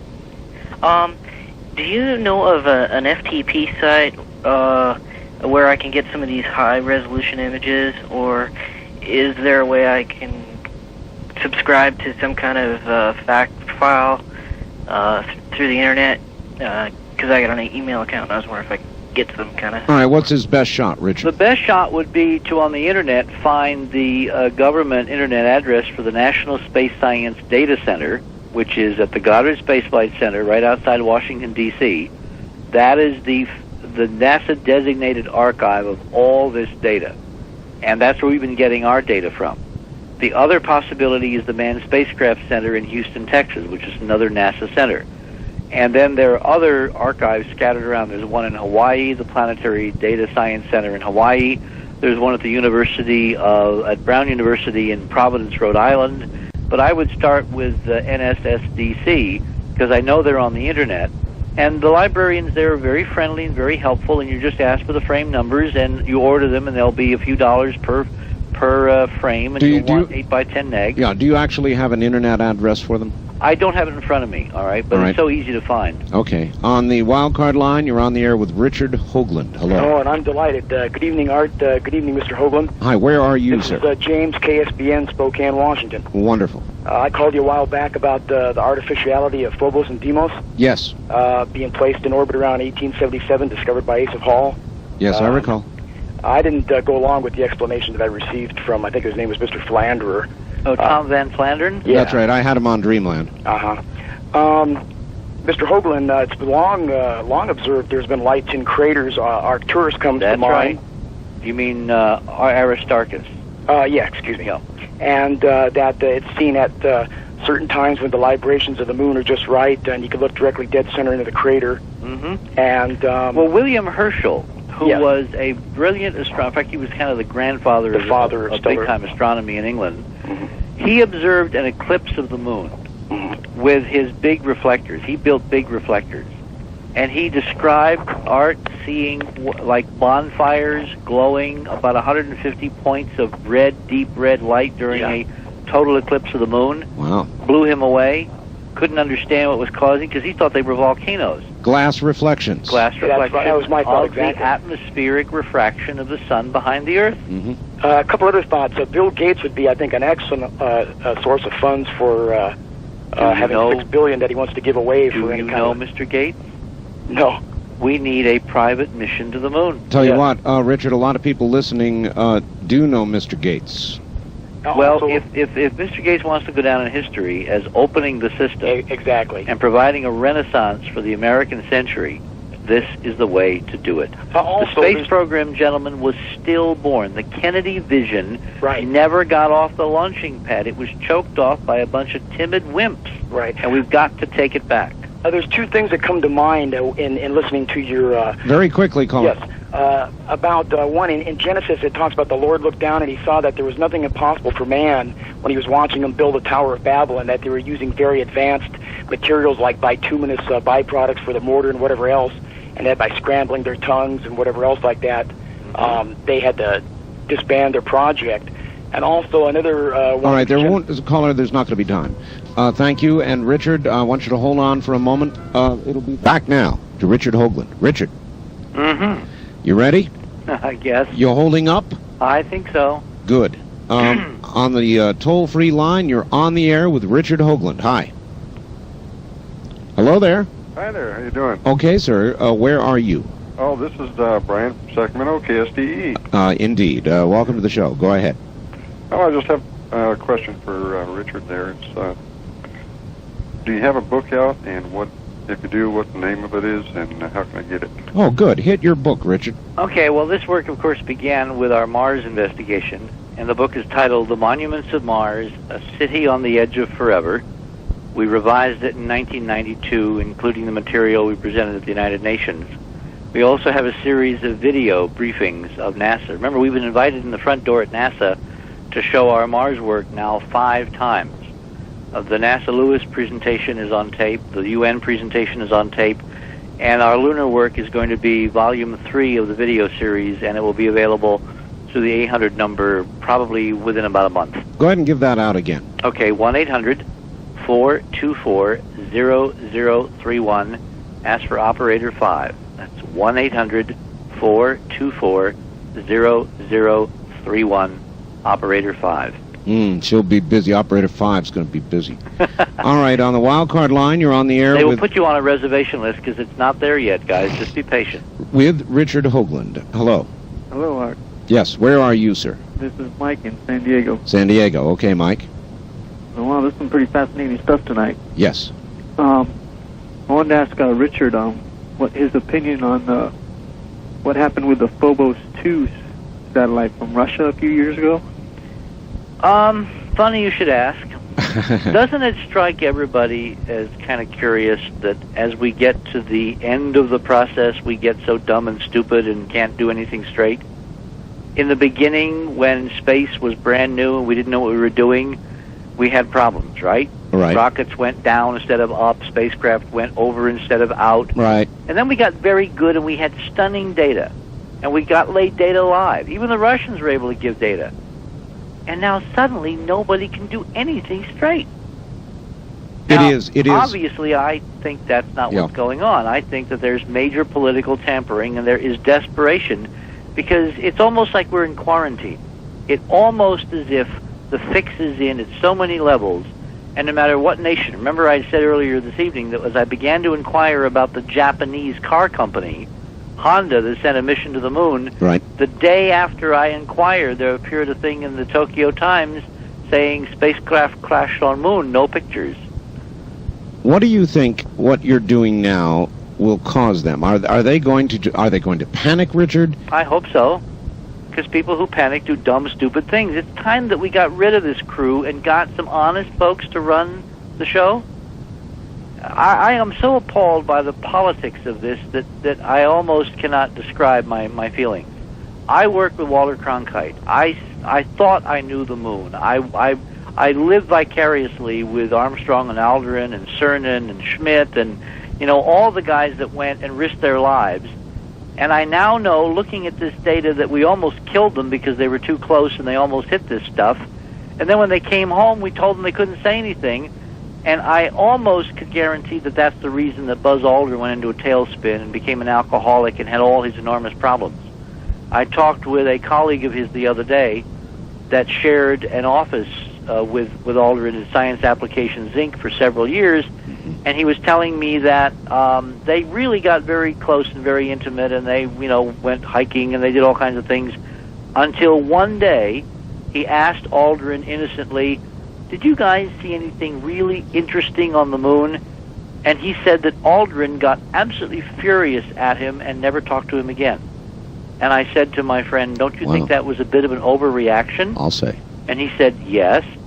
Are you aware, Art, that Buzz Aldrin is publishing with another writer a fictional book in 1995 about the discovery of alien artifacts on the moon? No, oh my God, really? Really? Really. He's in the middle of that now? Yep. Now, what do you suppose that's all about?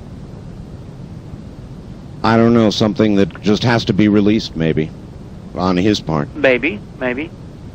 It's high time we simply got to the bottom of this, just for our general sanity. I couldn't agree more. How can we live in a schizophrenic culture where we're supposed to have a set of documents that says that government is a servant of the people, and in fact we're their slaves? Because he who has knowledge controls everything. Well, it would only be the most important story of known human history, and here you are, perhaps with it. I can't wait for you to see the data. Yeah, it's staggering, Richard. And just in case anybody's wondering, we have diversified tapes. We have multiple copies. We have multiple copies of photographs and discs and negatives and prints, and there's no way this genie will be stuffed back in the bottle. No black men running in and grabbing it. Although I must say that I'm getting a lot of pen pals. Not black men. Oh, let me stop that. Richard, hold on. Let me correct that. Not black men, but men in black. Men in black. It's late, Art. Yeah, it's late is right. Hello, on the wildcard line, you're on the air with Richard Hoagland. Hello, Art. Hello, Richard. This is Jason in Bellingham. Hi, Jason. I have a question about the about Viking, the biological experiments when it went to Mars. Yes. I was wondering if you could comment a little bit on that. I know they did a gas exchange experiment, a labeled release experiment, and a pyrolytic release experiment.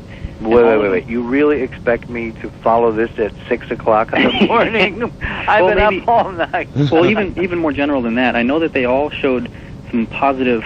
They showed positive signals of life. Yes, they did. But after that, they did more studies to show that they could all be explained by inorganic chemical reactions. Yeah, funny chemistry was the. Although, if you actually look at the details of the AIM studies, they never really got the curves right. NASA again claims that which it can't substantiate.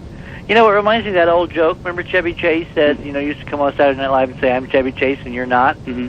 Well, NASA's attitude is, we're NASA and you're not. And you're not, right. And no one has had the temerity, the chutzpah, to basically ask them what's really going on, to show us the data. When you look at those experiments, they did not duplicate Levin's curves or Aoyama's curves or some of the other real experiments from Mars.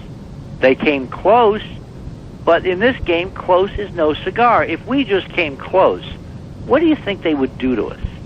You gotta have it, and they didn't have it, but they lived on their reputation, and until they killed 7 human beings, all right, which was an agency disaster of the first magnitude, we basically let them have a free ride. Now look what's happened. We have telescopes that go into orbit with lenses that can... Oh, you want to hear the really extraordinary, headline of the hour?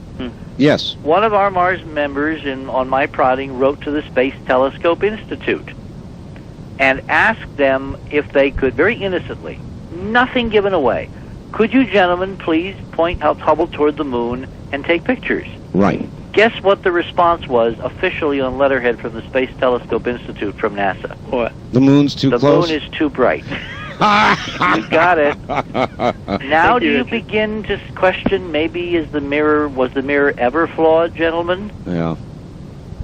Now the fact is that some of this structure is so big it can be seen with Hubble, and since we now know where to look, and you can look at Chrysium and see it under the correct lighting from Earth, one of the things I'm going to do in Los Angeles is to lay out for the amateur astronomer crowd in Southern California how you can see this stuff from the ground. Mm-hmm. There was, back in the 1950s, the Astronomer Royal of England, H.P. Wilkins, who wrote a series of books, who thought he saw a 60-mile-long lunar bridge. Remember that, Art? I vaguely do, yes, a lunar bridge. And guess where he thought he saw it? I'll bite.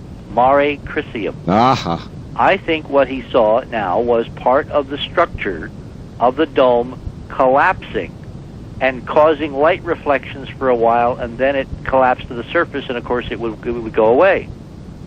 I think we better give your fax number again, please, Richard. A lot of people are going to want to get hold of you directly. Okay, area code 201-271-1703.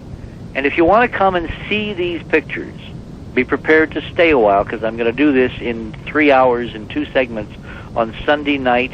What is it? June... what is Sunday next? Well, I'm not sure what June Sunday... June 12th? Yeah. Yes. June 12th at the LAX Hyatt at the airport at the UFO Expo West. I'm going to talk about Clementine, the Mars data, the Moon-Mars connection, and show hundreds of photographs of structures, the likes of which you would not believe. And this is the first time, isn't it, Richard, that you've ever done anything in front of a UFO group? Well, not exactly, but it's certainly one of my very rare, occasions that I do this. Mm-hmm. All right. Wildcard line, you're on the air with Richard Hoagland. Hello. You're on the air. Hello. Answer it. Going once. Going twice. Hello. Hello. This Richard Hoagland? It is. I'd like to ask you about, have you checked out the book Somebody Else is on the Moon? Yes, George, what's his name? Leonard. George Leonard. I unfortunately think Mr. Leonard passed away. Is he still with us?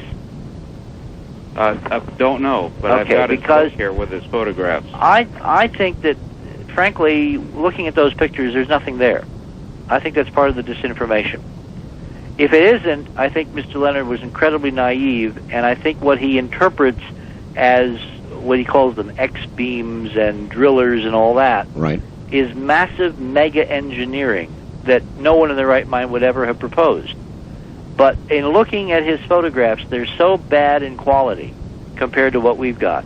And plus the technology, all he had was basically prints from NASA headquarters or from Goddard.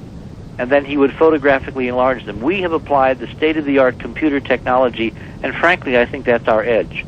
You know, when you can redo and redo and re-enhance until you can actually bring out subtleties. That's right. So you can see it. You've got basically the edge that the government has had all these years. All right. Wildcard line, you're on the air with Richard Hoagland. Yes, Santa Maria, California. Yes, sir. Got a couple of questions. What do you think these structures are? What were they used for? And what are these aliens like? And do you think there might have been an atmosphere on the moon at one time?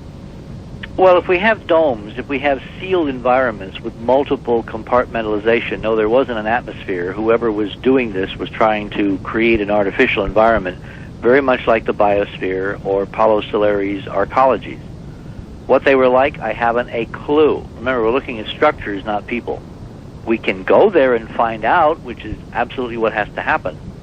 And what was the third question? Oh, he's now gone. Were they living structures? Yeah, we're looking at living structures. And you can get into some pretty amazing scenarios to even cover the extent of what we're seeing. In other words, Richard, for example, you can look through one of the clear portions of, say, one of the windows and see the other side of the structure, yes, or something internally in the yep, structure, or what? Well, what you see are multi-level planes reflecting and scattering light at different angles. You see 3D tetrahedral hexagonal geometry, where you have three different angles coming together. You can see footings for the dome in one area on the southwestern edge of Ukurt. There's a crater called Kaladny, and just north of Kaladny, if you look at a lunar map, there's a wonderful lunar orbiter shot, which is 385M, and then you want to get 385H1, H2, and H3. These are frame numbers. The M's are a medium shot. The H's are nested inside the M's as high-resolution, 8 times better detail footprints laid out across the lunar surface because of the projected geometry of how the lunar orbiter was looking northeast. Right. When you look closely at the H's of the 85 series, you will see some amazing structure. You will see row upon row upon row upon row of double craters. Our producer here in New York called them post holes. I termed them stringers, and Ron Nix, one of our geologists, thought they were the structural footings of the north edge of the dome that basically held up all this massive megatonnage of glass and titanium and steel. Whatever they are, they're incredibly regular, they're 3D, and they're anchored in a crystalline, semi-transparent matrix, and you're looking through several layers, and I'll show all this in Los Angeles, so, keep your head on. Kind of a technical question. Richard, stories have sort of lives of their own in the way that they build, and what occurs is, at some point they reach a critical mass. Then all of a sudden, the mass, the big networks, CNN, all the rest of them, will be there. Then you have a sort of critical mass situation. How long do you think it might take this story to build to that critical mass? Well, I have my targeted list of media people, some of whom have very well-known names, who have been quietly asking me to provide them with proof. This has been since Mars Observer disappeared. I now have assembled what I and my team believes is proof. And our plan is to send them copies, rough cuts, in a few days of the Ohio State presentation, right, and follow that up with personal briefings. And if it doesn't ignite at that point, then they're deaf, dumb, and blind, as my grandmother used to say. But the fact is that every scientist who's seen this data so far is absolutely boggled. And we live in a culture where media will be driven by the scientists. If the scientists say, yes, it's got to be there, we've got to find out, there'll be excitement. If scientists yawn, nothing will happen, because media doesn't understand how to do any investigation on its own. But you're telling us they're not yawning. They're not yawning. Absolutely. Just the contrary. Any of the people that you addressed in Ohio willing to stand up and have a microphone or a camera? Oh, yeah, absolutely. I mean, you ought to have Bruce Cornett on from Lamont. He's not with them now, but he was with Lamont Doherty. Jim Rajavik, who works for the EPA. I don't think that his EPA job would preclude him from doing an interview with you. But I would wait a few days until I can get more data into their hands. It's unfair to ask a scientist to make comments when they've only seen a very few. All right. Well, this story is important enough. So when you get them the data that you feel would convince them utterly, they're going to get their video the same as you're going to get. I yours. understand, but theirs is a scientific look. Mine is just a look, and so well, you no, get. no, everybody's going to get the same thing. What I'm saying, Richard, is But I understand I will that. follow up with them with hard copy and disc. I and all understand. Yes, please. So, and now my question is, once you get somebody that you have supplied all the data you want to, get me their name, I'll have them on. that. Can do. Does that seem like a logical follow-up? No problemo. All right. On the toll-free line, you're on the air with Richard Hoagland. Hello, where are you? I'm Robert, and I'm in Everett. Okay, Robert, go ahead. Okay, Richard, I'm in Lower Lake Country. I know. And guess what? What? Carl Sagan, he made me understand everything there is to know about space, right? Okay, now listen. Okay, and the last Cosmos show, he said, freedom of information is important. And where's he now? All right, thank you. I don't know where we were going with that. Freedom of information is important, and where is he now? Well, I guess referring to the Sagan turnaround. Do you have any comments on Sagan and I mean, what's happened to him? Well, let me try to defend Carl for a second here. All right. Carl and I were good friends. I stayed at his house. He went on some of the ship cruises I arranged in my multifarious career. I organized seminars at sea on the QE2 and on the Statendam, and we've shared a number of things over the years together. And I certainly care as much as he does about the future of the space program and the future of this country. Carl is willing to put himself on the line in terms of nuclear issues. Whether you agree with someone or not, the fact that they're willing to be arrested, go to jail for their beliefs, I think is a very important data point.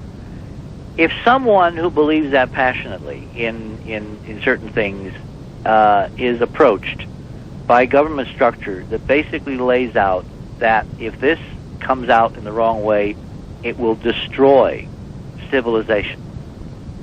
Don't you think that good men and good women can be bought by a combination of that? Because who wants to have on their shoulders responsibility for, radically altering or destroying that? All right, Richard, let's say he went for it, and that's a good answer. Now, what about you? Suppose somebody came to you with the exact same appeal, and we've only got a minute. They haven't. I can tell you that categorically. All right. If they did, I'd ask them to provide me with real evidence. And I mean real evidence, not just propaganda. Because I do think there will be some substantial alteration, but my predisposition would be that those who are in danger of being destroyed are people who are in power to remain in power.